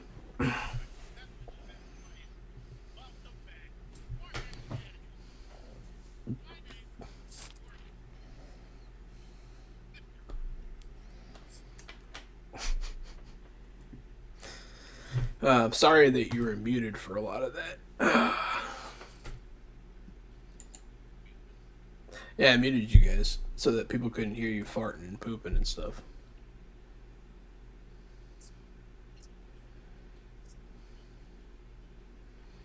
All the way up until the point where you saw me. They say they're still muted. Now you're not. All right. Now we're not muted. So, a recap. Oh my goodness. A recap is what they want, and a recap is what they'll get. So it was day one of our adventure when we first met the town guard. They were friendly enough, but refused to let me shine their shoes. It was day two at the beginning of the day when we met Johnny Low Thief, the traveling bard. A great friend of mine. We gossiped a bit and got to know each other, and he told me some secrets of the realm. When we awoke, it had appeared that Johnny Low Thief stole all of our money and went to wherever music takes you. We bid him farewell and hope the money gives him everything he needs for a successful future. Then we arrived in a town where I accidentally hit the mayor in the face with a pitcher as hard as I could. Knowing he was enraged, we tried to lay low in the shadows. A beast man jumped over our tent and attacked a farmer. I ran and asked for help, to which I was denied. And then Till killed a beast man, saving the farmer and sparing his life. Welcome back. I've just successfully charmed the farmer's daughter outside to calm her down, while Till is inside tending to the farmer's injuries with the panicked wife. Mm-hmm. Yeah, that about sums it up, guys. That's what you missed if you're just now joining us. We just got back from our little PP break. But yeah, so on the ground is the farmer, now stabilized by his wife. He starts to regain consciousness. And next to him is the bleeding, dead corpse that has now been stabbed by a dagger. On the ground, bleeding out. Yeah, of a beast man.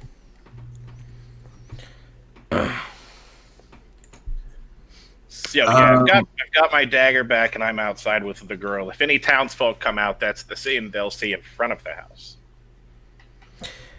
Yeah. So eventually, someone does come check on what's going on because of the disturbance that you caused. And seeing that, they'll get a few more people to come help. With the farmer stabilized, Till will actually remove the Beastman's body from the house. The person that came to check will help you do that. Perfect. I get this kid to the neighbor's house or somewhere so I could start doing more useful things, but I'll get her into the hands of somebody that's not, a spooker. I don't want to give her some... Is there anything on the Beastman? Any identifying marks or brands, tattoos, markings? Yeah, he has various brands and scars, as most beastmen do. Okay. It definitely, it probably indicates some sort of ownership to a clan, but nothing that you recognize, nothing that you understand. I'll try and take note of it, just in case we see any of them in the future. And you said he looks mostly human, just besides his legs? He's like a satyr, but his top half is kind of like almost orcish looking. Like his face is kind of animalistic, but okay. he doesn't have the telltale horns or the goat's head. Okay. He seems to be huh? Any belongings? I mean, he has the weapons that were on him. There's a spear, a crude sword on his back, a hodgepodge, bunch of kind of gross armor. Some of it might be made of human flesh. Gross. He doesn't have any money or anything. No, any trinkets that he does have on him, I don't think you would want. They're kind of like bird bone talismans and like It looks like a femur that he might have been sucking on. Like, Gross. yeah, it's as soon as you start searching him, you regret it. Like Well, I take the weapons. Fair enough, yeah. The spear is weird. The sword's decent. It doesn't look like he made it. It looks like he stole it from somebody. Cool. But yeah, so the guy helping you carry the body out, he'll be like, we should burn it, shouldn't we? Sure. I hear they come back to life Right. if you don't burn them. Then let's burn them. No, don't take the teeth. Yeah. So, I mean, he'll lead it to the town center. It looks like maybe where they do bonfires.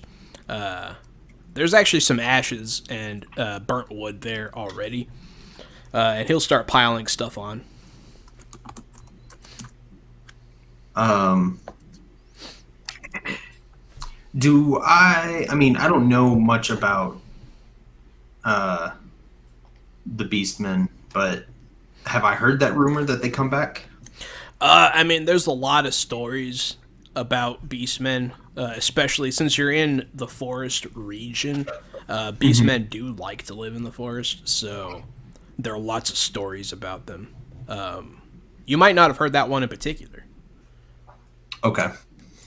but you have heard. Well, I don't know too much about them, so I'm not going to disregard what this random farmer is saying.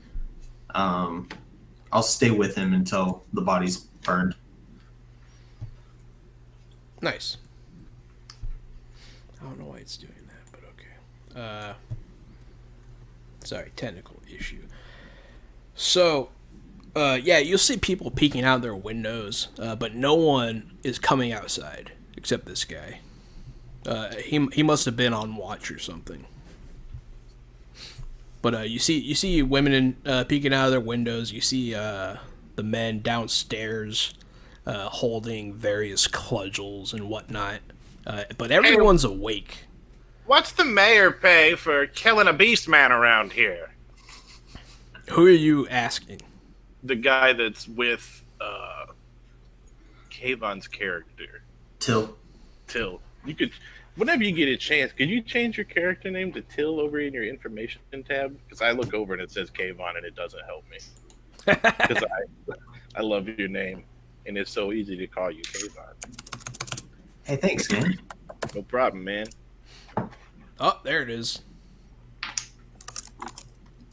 You saw it here first, folks. Live. But yeah, so the guy, I'm gonna have to give him a name to refer to him by. Let's call him Klaus. All right. Klaus is a good name. Yeah, I like that name. So Klaus will tell you, you definitely done us a service. I don't know, we don't have any bounties out right now, but I'm sure they'd be happy to put you up in the inn for the rest of the night. Oh, yes! Oh, yes! I walk straight to the inn. He'll look after you, kind of dumbfounded. Once the Beastman's body is on the fire, I'll go back to that back window of the house, see if I can find or pick up the tracks. Oh, okay. So yeah, the fire starts crackling. You can smell the charred flesh and hair. I'll take a torch with me, something from that fire. That is perfectly reasonable. So yeah, you go out to the back, and you definitely, it's not hard to see hoof prints. Yeah. Not the stealthiest. But yeah, so you can go ahead and try an outdoor survival check or perception check. Perception is probably good to use to see tracks. But go ahead and do it at a -10 because it's nighttime. Okay.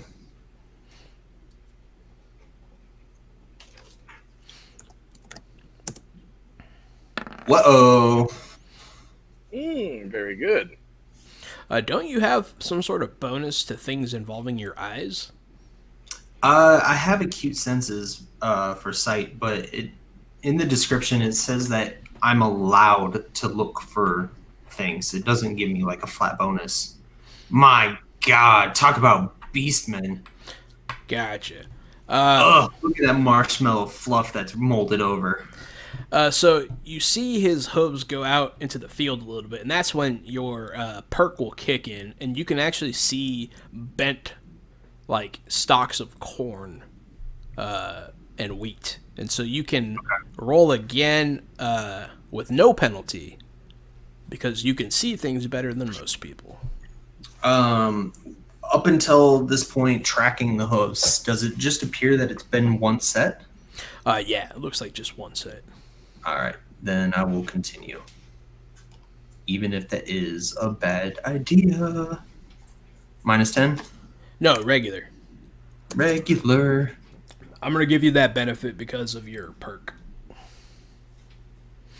Did it go?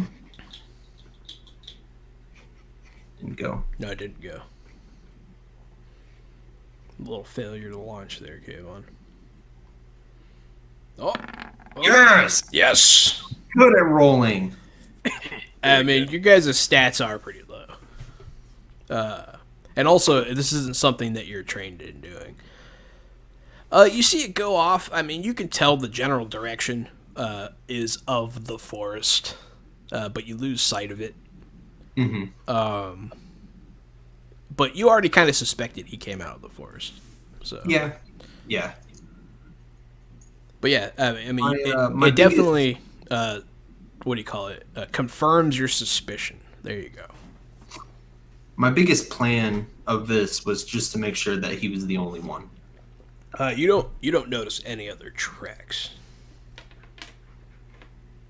I'm good with it. I'll make note of where in the forest it came from so I can tell the rest of the villagers.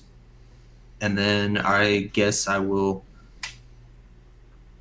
go check on the farmer and his wife. When you turn around, standing before your 15... No, I'm just kidding. Yeah, go ahead. So you go there.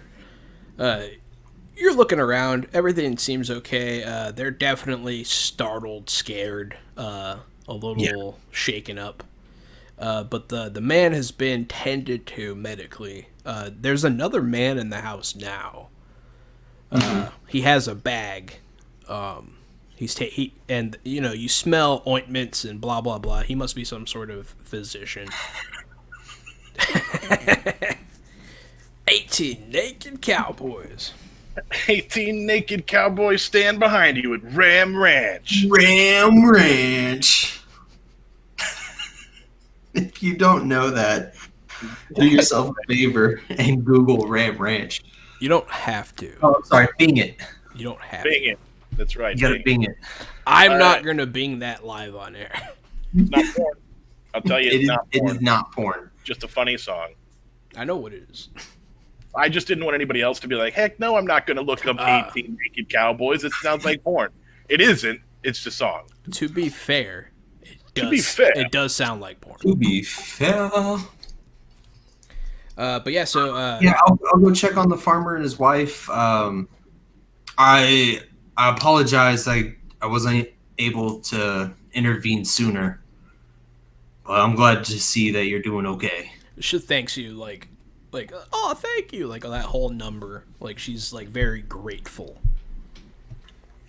Well, I couldn't have done it without your help, and he'll say it just like that. She'll rub her shiner. Yeah. Yeah. When did she get a beer? Right? Klaus will be in the house as well now. He's sitting at the dinner table, kind of like hanging out to make them feel better. Okay. And then the doctor just finished up and is heading home. He's not really a doctor, but he's like a medicine guy, you know. Yeah. You gonna go to the inn now? Yeah. It's a pretty small inn. It has a little area to like house a horse or two. It's called the Horse's Trough. But yeah, as you walk in, you see your compatriot, Morgan Fierce, sitting at the bar talking with the innkeeper. You should have seen it. It was absolutely heroic. I dashed in, and before the creature could strike, I stabbed him in the neck. His final breath, as he gasped out blood, he said, "You're the greatest hero of all, and that alone is why you slayed me." Go ahead and give me either a fellowship check or some sort of lying check or something. All right. How about a charm? That could work.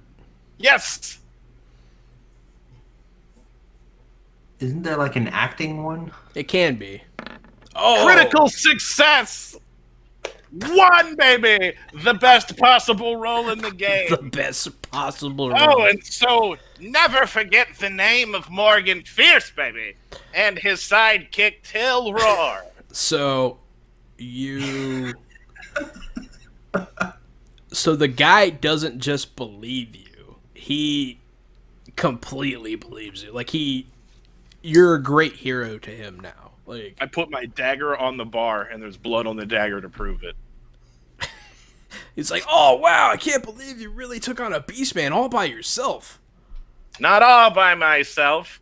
My partner Till Roar was here to unlock the door for me. He snuck in the window right after the beast. He unlatched the latch, and that's when I struck. It's not every day we get heroes like you in here. He's gonna go ahead and reach under the bar and grab like a special bottle, and he's gonna pour both of you a drink. Okay. I polished that off pretty quick. Before he has a chance to fill up Till's, I've already polished mine and set my cup up for like a second refill.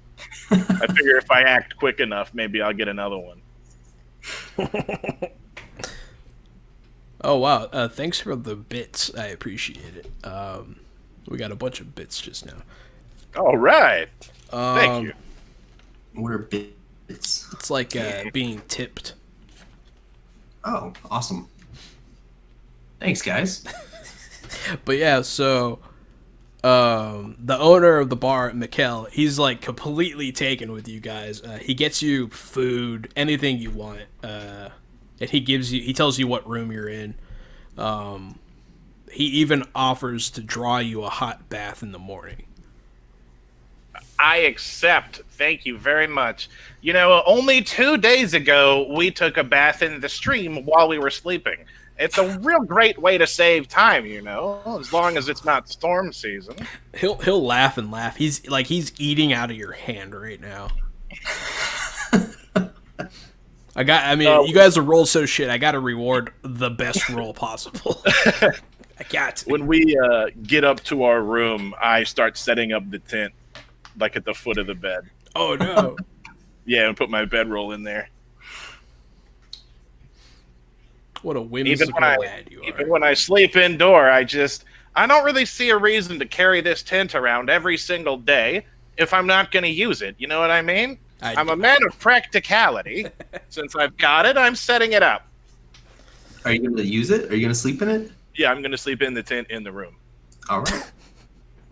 How do you react to this, Till? Morgan, you know that's bad luck, right? No, opening an umbrella inside is bad luck. As you see, in a tent, not a parasol in sight. Draws the gods of ire. Ha! Look at my life and tell me it's drawn the gods' ire. Here I am on the road with my best friend, without a penny to our name. Every day walking through mud and trying not to catch disease, seeing what the world holds for us. Nothing to lose and everything to gain. And if how I the gods' ire, then I would love to see what they do if they didn't like me. And how many of those days did you sleep in a tent indoors? I've slept in a tent every day for the past 1.5 years. Indoors? Just today. And I latch up the tent. That's the last word I say. I duck my head in and latch up the tent. He slams his tent door in your face. Yeah, I zip my tent with a. I zip it closed furiously. and Till will get ready for bed. But yeah, you guys will sleep nice, safe, and sound in your little inn room, which you didn't think you were going to get a chance to do. Nope. You awaken to the innkeeper, to smells of breakfast, and the innkeeper offering you your bath. Yes, please. Heroes first. What does that mean? Which one of you gets it? I say it, and I open the door, and I go to step out, but I'm not so sure that I'm going to be the first one out the door. I'll let that be up to the narrative. Gotcha. No, it's fine. So you guys go on out, take your little bath. It feels great, especially for you, Morgan, because you have been living as a homeless person for a while now. The water turns black, and he has to get new water for Kavon's turn. But he doesn't seem to mind since you guys are such big heroes. Yeah, the water was black, and he got new water for your turn. That means we know exactly which hero went first. But yeah, and so you guys eat up, and you're ready to start your day. Let's hit the road. Oh, yes. Road to D10. I think it's on you. Yes, I believe you are correct. Give me that sweet 2. It's what I roll every time on that road D10. Ooh, a 5. Now we're looking good. Feeling good about the 5. A 5. Alrighty. That's fun. So you travel most of the day uneventfully. Your trail brings you closer to the Grimdenwald forest. This path actually goes through a little outcropping of that forest. As you enter the forest, it starts getting a little darker, but it's not quite time to stop for the day. One of you give me a perception check. And if you're both trained in it, one of you can assist. I am not trained in it. So whichever one of you has the better perception, go ahead and give me that roll. I got a 30. What you got? 33. Go for it. All right. Rolled a 14. So you can hear and kind of smell on the wind. You smell sort of an earthy, like BO kind of smell. It smells familiar. And you hear a twig snap in the distance. Stop. Did you hear that? There's something out there. You take a smell, and you're like, Smell something, too. You Duck smell behind a tree. It's something you smelled last night. Duck. I think it's a beast, man. We get a run or duck. Duck. I drop prone and roll into the closest ditch or divot or something I could see and try to cover myself in some leaves as quick as I can before it gets over here. You can go ahead and give me stealth checks. Stealth. Rule if you got them, but otherwise just give me... Okay. I'm going to use my thing to reroll Okay. one of my fate points. Please do. Oh, no, it's another fail. All right. That's what I'm looking for. Dice don't lie. Dice don't lie. They are looking for you. 62.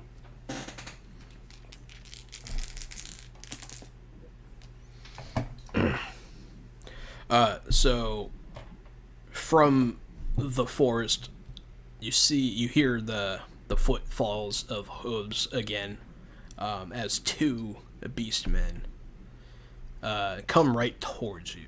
They are smelling the air, and they seem to know exactly where you are.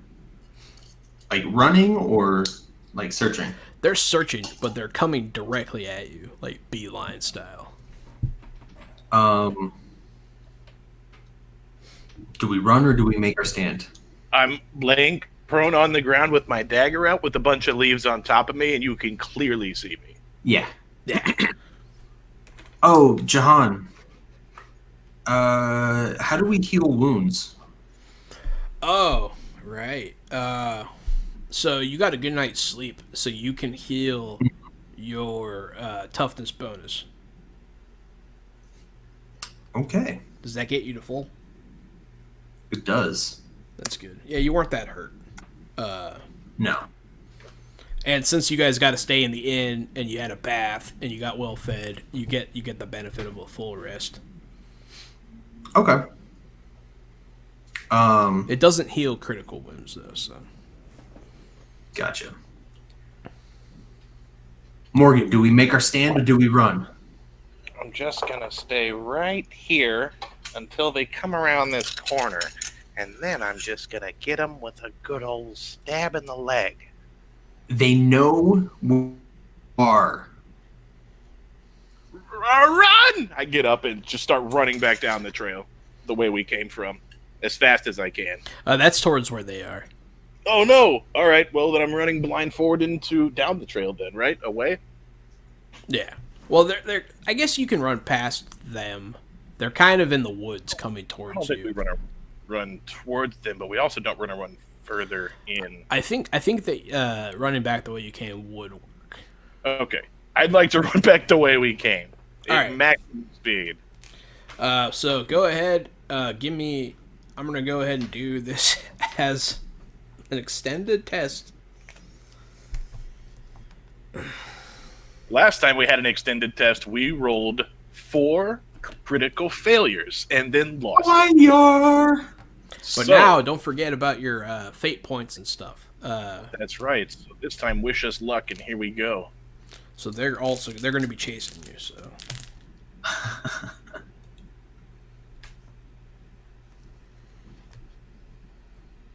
What do you want us to roll? go ahead and roll athletics checks. Is there anything else I can roll? Ooh, that's pretty good, Gary. Yeah.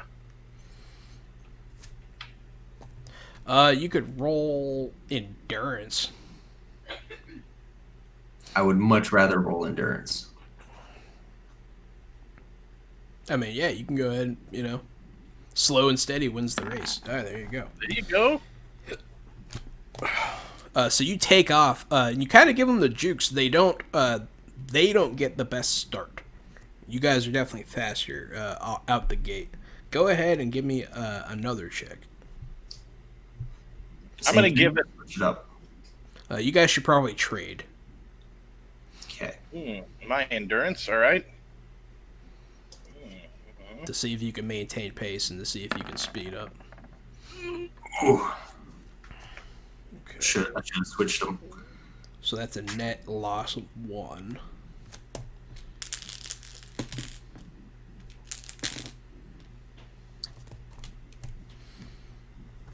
So you guys are running. You kind of get tripped up a little bit there, Morgan. You have like a stitch in your side. But the beastmen are right behind you guys.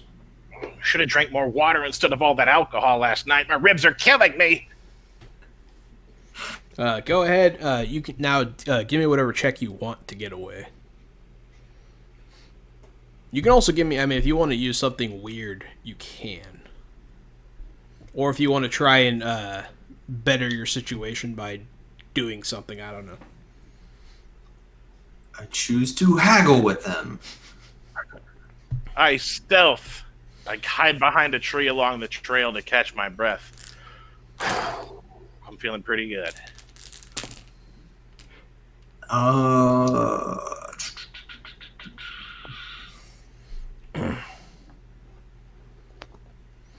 Yeah.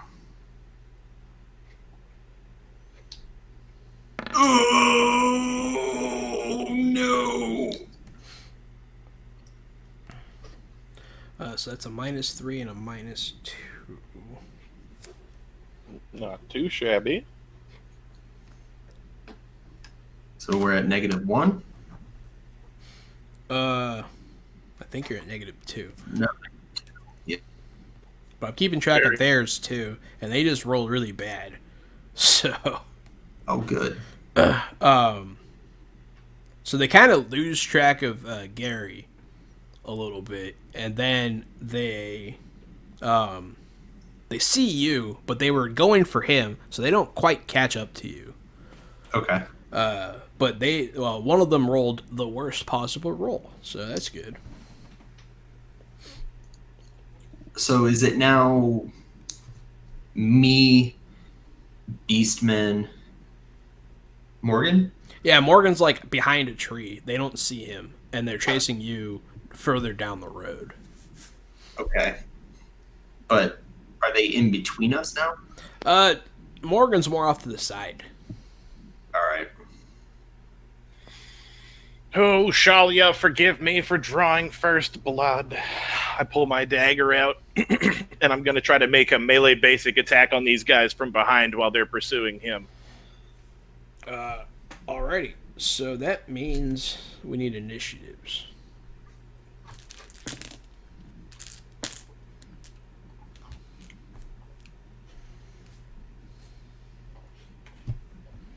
Initiatives. That's right. That's on the other page. Correct.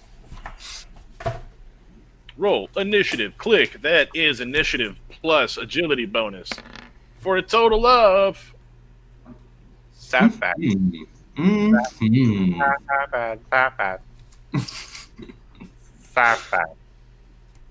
1, 2, 3, 4, 5, 6. You go ahead and give me 1, 2, Kavon. I did 13. Yeah, it's not terrible like mine. Mine's dogshit.com. Okay. Dogshit.com.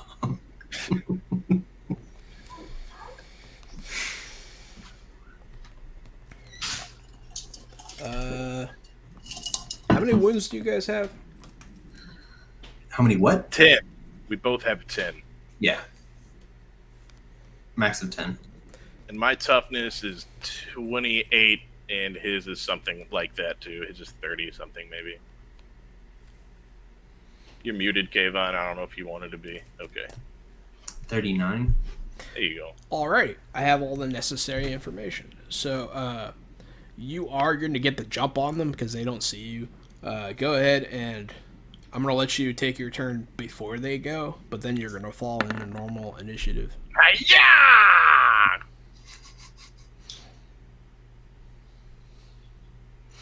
You do have, because they're attacking from surprise, you get advantage. Let me double check how that works. Got him. You spend a fortune to reroll? Sure, you can.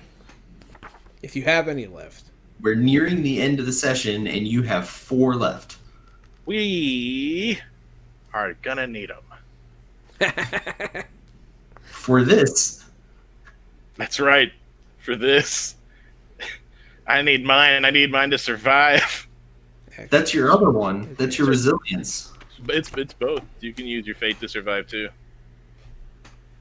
That's true. But sometimes you survive in like a bad way, like you get captured or something. That's okay. I will get captured. Yeah, so you get +1 surprise for surprising them, or +1 advantage for surprising them.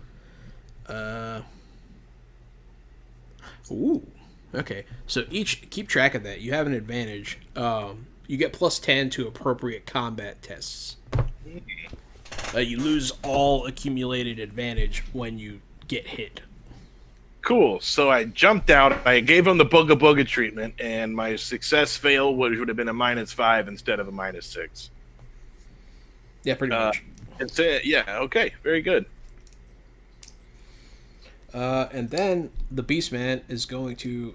he's still going to pursue Kavon. Because the first one doesn't notice you. Kavon, give me an athletics check. Sure.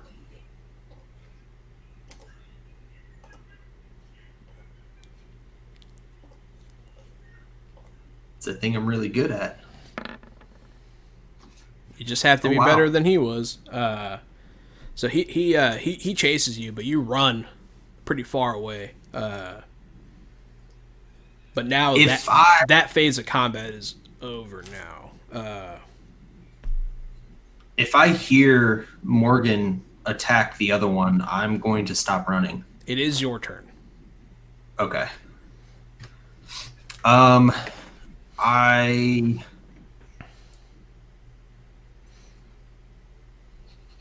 far away am I from Morgan and call him Beastman 1? About a turn. So, like... Sling? 30 feet.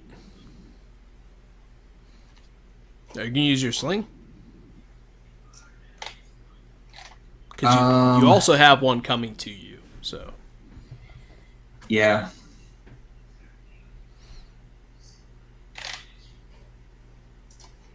I don't think this is a good idea, but I'm going to do it. No, I'm going to run past the one coming at me and help Morgan attack the one that same one. Okay, so you're going to run past him, and you can get close. I don't think you can get to him. Well, no, you can get to him since you're using your whole turn pretty much. Or you can stop halfway there and use your sling. It's up to you. But I cannot get melee range of them? No, since you were running away the last turn, just because of happenstance, you're like just too far.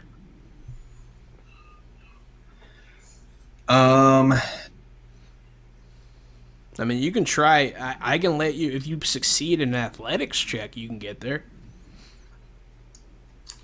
But you're not very athletic, so. I'm not. I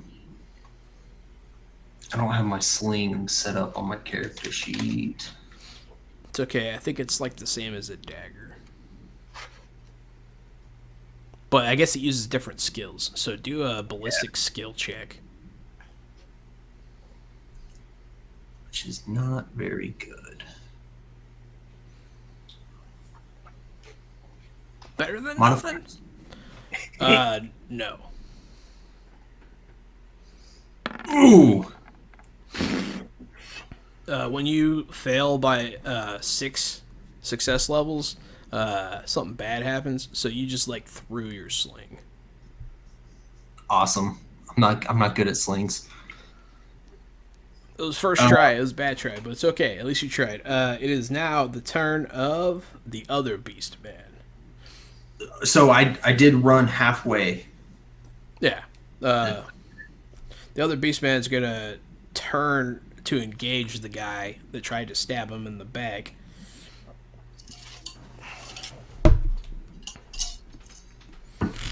Oh no, where's my D10, guys? I think it's over. Oh, found it. Found it. You were right. Yep. Go ahead and try to contest this attack roll. You can either dodge it or counterattack, Gary. I'm gonna counterattack him. This time my weapon's already out, and he doesn't know who he's messing with. You don't just be born with a name like Morgan Fierce. You have to earn it from your father's bloodline.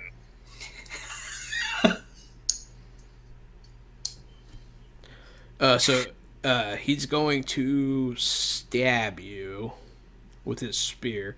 The dagger just doesn't work that great against the spear, it looks like. So he's going to... What's your toughness? 2.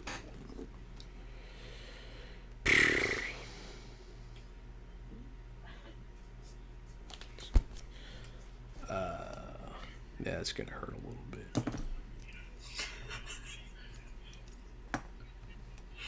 So you're going to take 3 wounds. Oh! It's not too bad. It's the first time I've ever been slashed with a spear. It nicked me. And then you lose your advantage. What were you saying, Kavon? He has a max of 10? Yeah. Just like you guys have the same wounds. Okay. The other one is going to turn around and run towards Kavon. Yep. You can try and dodge this. No thanks. if you want. You don't want to try and dodge it? I will contest with my weapon. Is that okay? You threw your weapon. That's right. I'm sorry. That's right. My sling. Block it with your bare hands. Catch the blade in your teeth.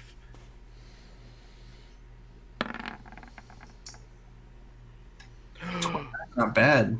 Oh, it was so close.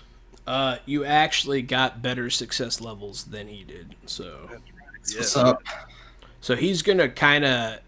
He got too aggressive, and you just get barely out of the way enough. It's all about that success level, baby. Because you had a 0, he had a -1. But yeah, so Kavon. I will draw my hand axe and dagger and close the distance to. I think I got skipped. Oh shit, Gary got skipped. I had a surprise round, so I went first, but then I should have gone at the end of the turn. True. Because I had the worst initiative. That's true. That's why I got confused. Yeah, go ahead and take your turn. From 0 to hero, I'm going to stab him with my dagger in his neck. Okay. Look at it. Yes! In the left leg, though. And I'll take it. Kabam! I stabbed this beast, man. Alrighty, so that is 6. Minus his toughness. So yeah, no, that's a solid hit. And now he loses his advantage, which he had, and you gain yours. So you now have another advantage. So now, whenever you're doing any sort of relevant test, remember to put +10. Yes. Okay. Yes. Very good. Because it's the momentum of combat, and it is cumulative. So, Kavon. Yes, sir. I will close the distance, drawing my hand axe and dagger, and attack the same man. The same beast boy. Yeah. Get it. Did he get any advantage for that? I'm flanking him. Oh, you ran up to fight the one that Gary's fighting? Yeah. Yeah. Oh, yeah, you do get +1 advantage. So make sure to put that on your... Yes. All right, so that's 2 success levels there. Yeah. A 10. I rolled a 10. Yeah, it's better than what he rolled. So that is a success. I rolled a 20 versus that would have been a 42. But it'll do Okay, all right. 8 damage, right? Yes. Yeah. Cool.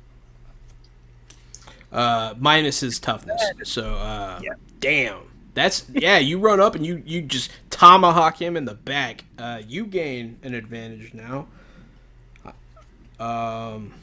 And are you gonna make an attack with your dagger? I am. How do we decide that works again? So he would have minus -1 2. success level. It's minus 2 success levels, and then when you take ambidextrous, it'll be -1, and you can take ambidextrous twice. So That's very simple, and I need to remember it. Go Yeah, ahead. it's just -2, and then it can be -1. Don't forget to add +10 to your advantage. So I'm flanking him, and now I have combat advantage. So it's you get the combat advantage because you're flanking him. Oh no, you hit him, so you get another one. You're right. Yeah, that's what I'm talking about. Now we're getting them.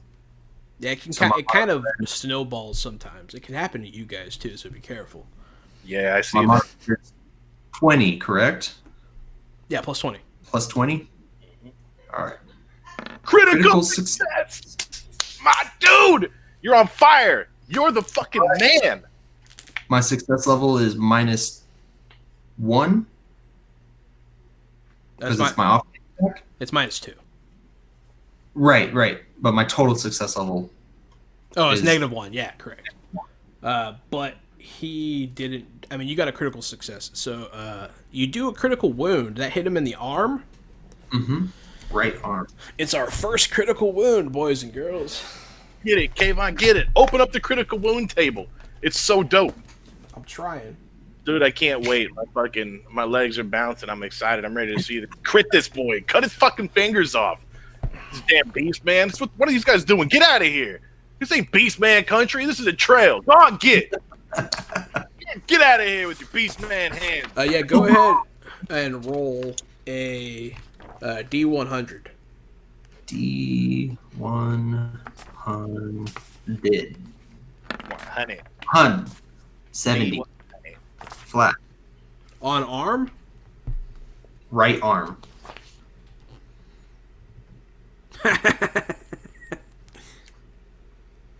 So you cut an artery open. He gains 4 bleeding condition. And if you hit him in the arm again at all, he takes another 2 bleeding condition. All right. Was there a way to target? No. It's part of your first roll. The target is you flip your units die and your tins die. So when you crit, you just automatically, it doesn't matter if you flip it because you know what it's going to be. Because it's a 44. It's going to be a 4 no matter what. Hey, Gary, was bleeding? Was that before or after? Oh, I think you take bleeding damage at the end of the round, and it's equal to your wounds of how much bleed damage you have. So that guy's going to have 4 ticking damage. Yeah. So that was Kavon's turn. Then it's its turn. Mm-hmm. He has that many wounds. So he's going to bleed to death. That's what's up. Both of you get sprayed with blood. Perfect. All right. I just took a bath this morning. Come on. I would like to use my reaction to turn gross. towards the other Beastman and scream. Okay, go ahead and roll an intimidation check. I sure will.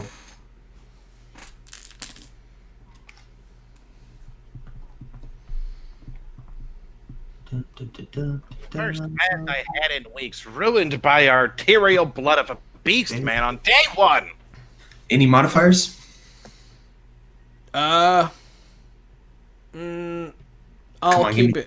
I'll give you plus 10 because of the murder. Yeah. Yeah.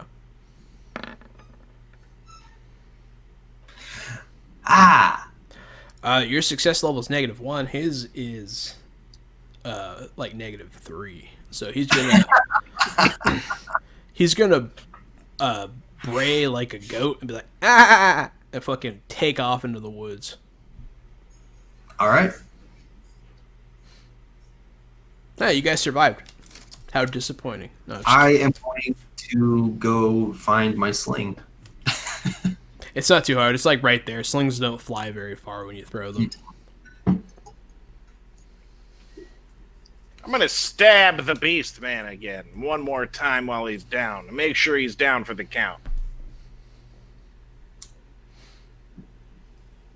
Yeah, I mean, you stab him, and now your knife has blood on it again. Right. One of the back in the village said that they come back to life if we don't burn. I've heard that tale, but truth be told, I don't know enough about beastmen to confirm or deny. But I do know I don't have any tinder. Nor do I.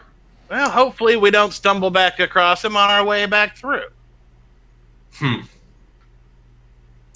Till will look down at the Beastman.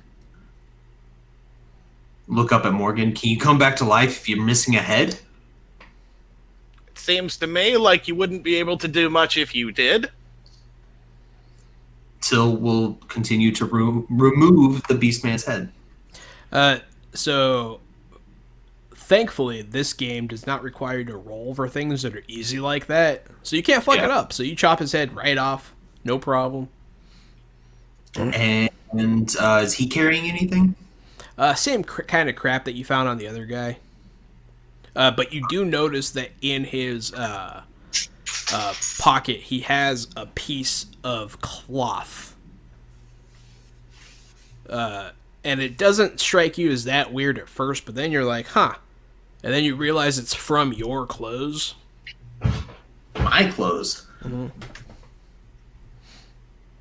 How the fuck did he get my clothes? It seems like maybe you snagged it on something, but they definitely were tracking you specifically. I'll point it out to Morgan. You see this? I'll try to find where on my clothing.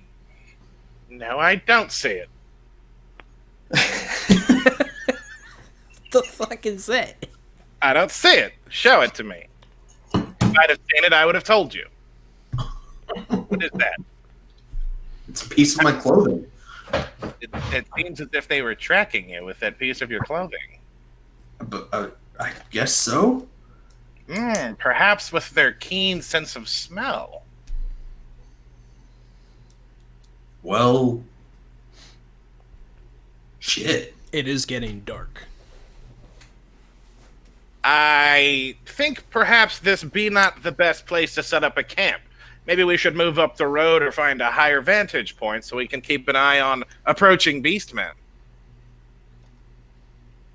Does he also have a spear and a crude sword? He has a crude sword and a pilfered. No, he has a crude spear and a pilfered sword. Pilfered sword. Like he stole it.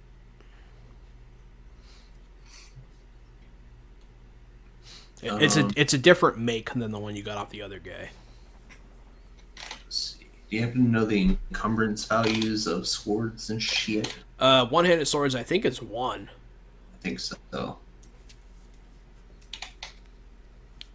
So with this sword, in addition to what you're already holding, you're like right around your limit of encumbrance before you start to like take penalties.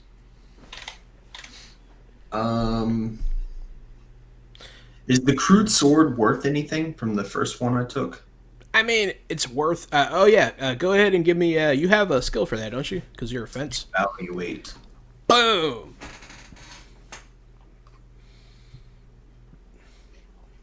Modifiers? It's not too hard. You're not trying to evaluate art, so I'll give you a +10.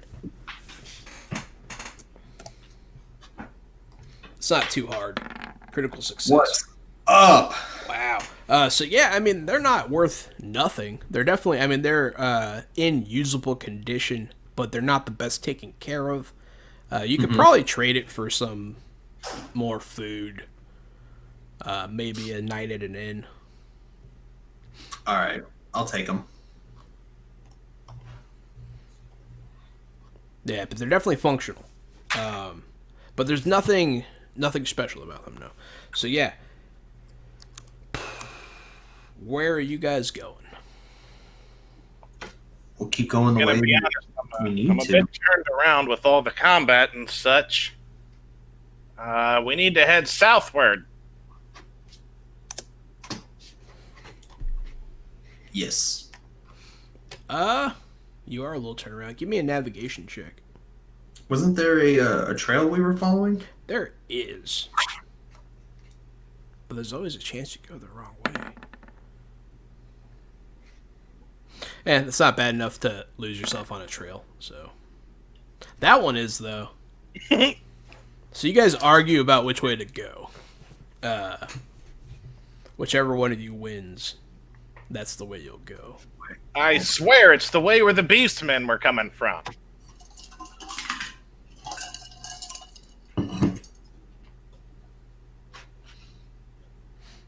But yeah, you guys, I mean, you guys can go the right way. You didn't fuck it up too bad.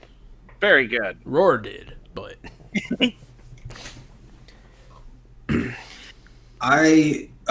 Till will pick... Roar, I'm a traveler. I travel often. I know that you have an expertise when it comes to items and their value, but I don't forget I am a traveling merchant, even though I usually stick to our own city. That's not the point. A traveler extraordinaire I am. Southwards.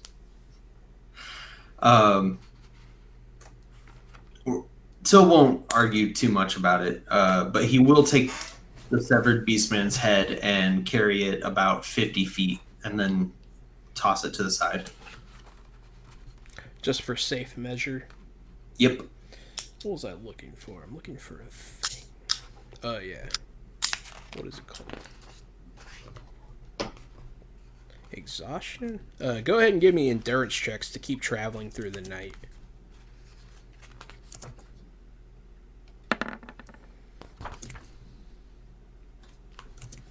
You know, Till, I have the endurance of a gazelle. I could walk all night.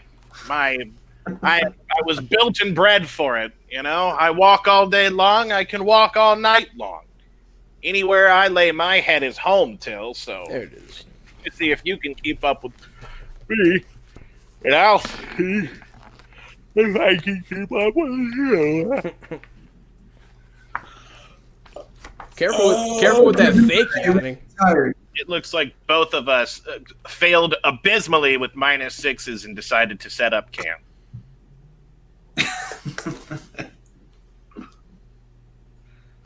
So you both become fatigued. You get -10 penalty to all tests until you... I do want to re-roll that. It's only until you sleep, but... Yeah, but is sleeping a guarantee? No. Exactly. I'm going to re-roll that. Endurance? Yeah. So you're spending your resolve? Gotcha. So yeah, like I said, you're both fatigued. But that's okay. You guys travel through the night to get away from the forest, I presume, right? I'll set up a camp. You want to camp in the woods or push through the night, Till?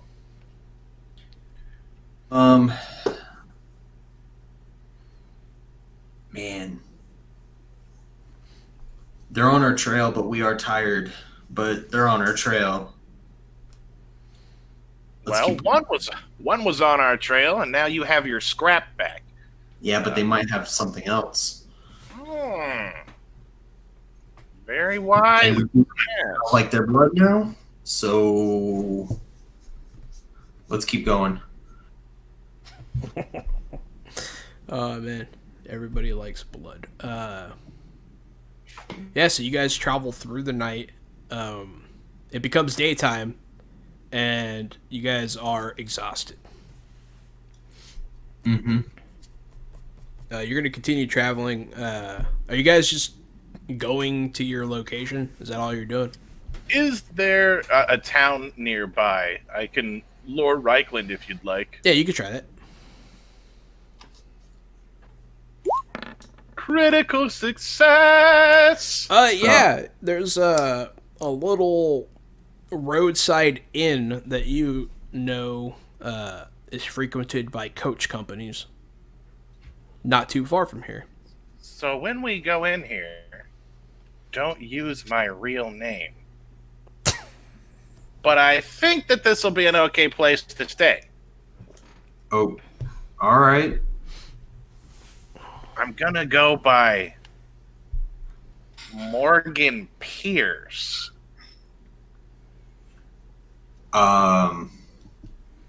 Sure. But yeah, you guys travel for a few more hours, and you get to an inn on the side of the road. There's a coach pulled into it. You get there just ahead of the rain.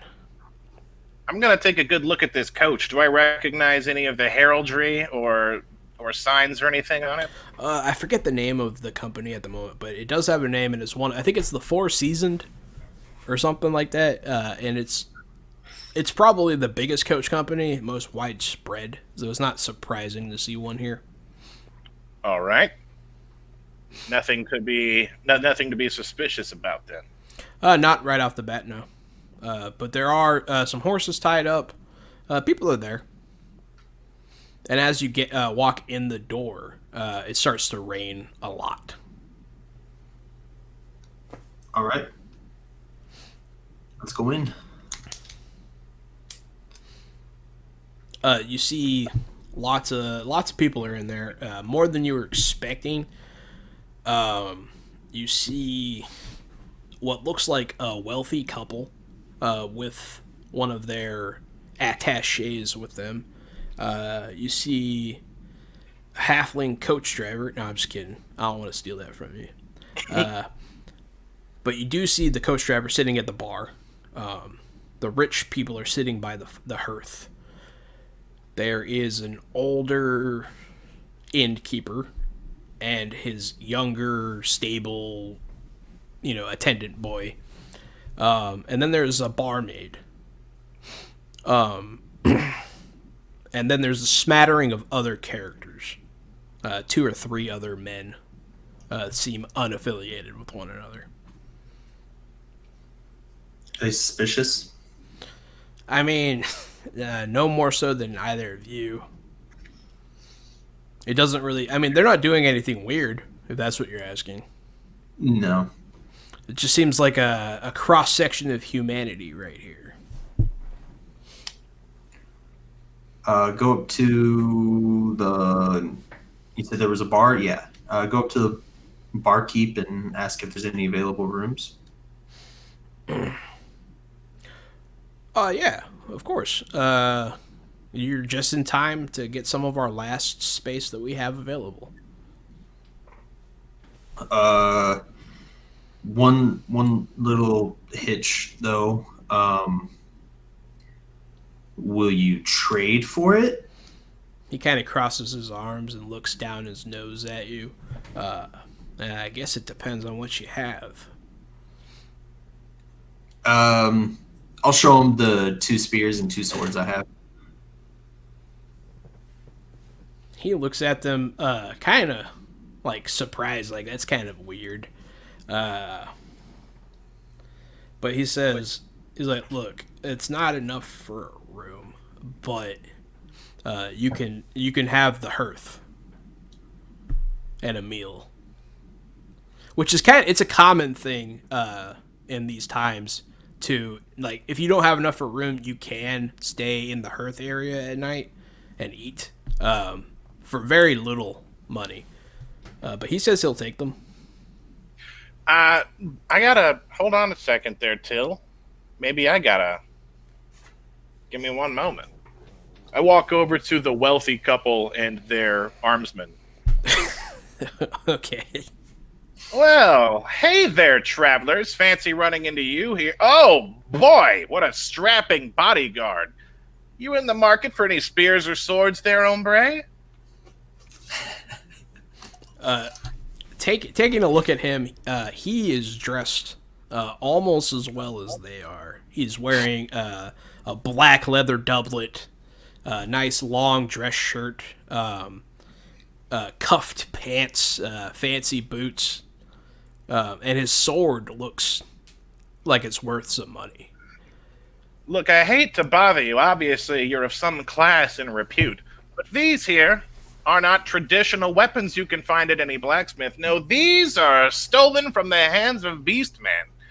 My dagger's still fresh with blood of Beastman arterial spray. You see, my compatriot and I here have killed... He'll put up his hand... I mean, you can go ahead and roll to see how he. Yeah, that's about right. That's about right. He'll put his hand up and stop you at arterial spray, and he'll look at you. He'll say, "You can leave from our presence, or you can be removed." I just thank you so much. He's very serious, and I'll walk away. Well. They're not as friendly as I had anticipated. Maybe you should make the deal. Yeah.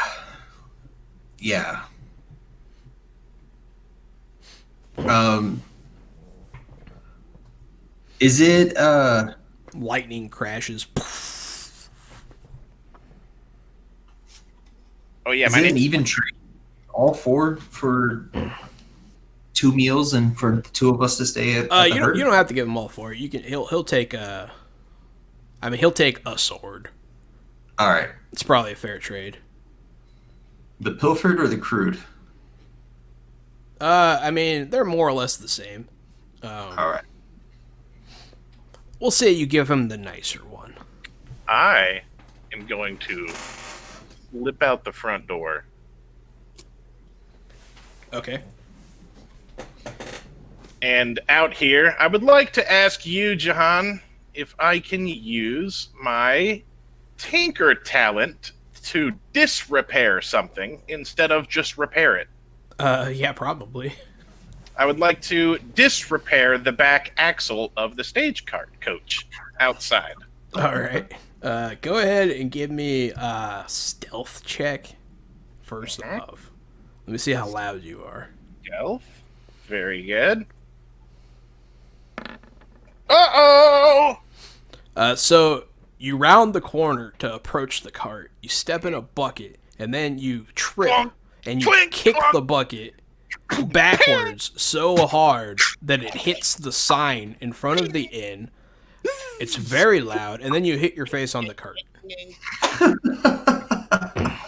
At which point, the stable boy pops out and is like, "Can I help you, sir?" Could you give me a hand up? I tripped on this bucket and hit my head on this car. Should really watch where you're going, sir. Thank you. He helps you up. He like brushes you off. I'm going to walk right back inside, now covered in mud and horse crap like I wasn't a few seconds ago. I walk back in, and Till sees me. I'm a total wreck now. It was just blood. Now it's horse crap and mud and everything else. Hey, that success level -6 is something you want to avoid. I literally can't go anywhere with you. I had this great idea. I was going to break the cart and then charge them to fix the cart. How'd it go for you? I tripped and fell down and hit my face on the back of the cart. So what'd you learn? I learned to watch my step from a young stable boy. The stable Alright. boy is walking by and like looks at you and just kind of shakes his head. I'll go back up to the barkeep and offer him a warning that there were beastmen in the area that we have seen and fought. He'll be cleaning a cup. Be like, "Oh yeah, beastmen always around beastmen." When will the food be served? Fit shine. That's my kind of place. Oh yeah, food will be served soon. Do you have any gruel or mutton? Yeah, we got the community pot going. Should Very be good. ready any minute now. You'll see him look at a guy that's like stirring the pot, and the guy will be like,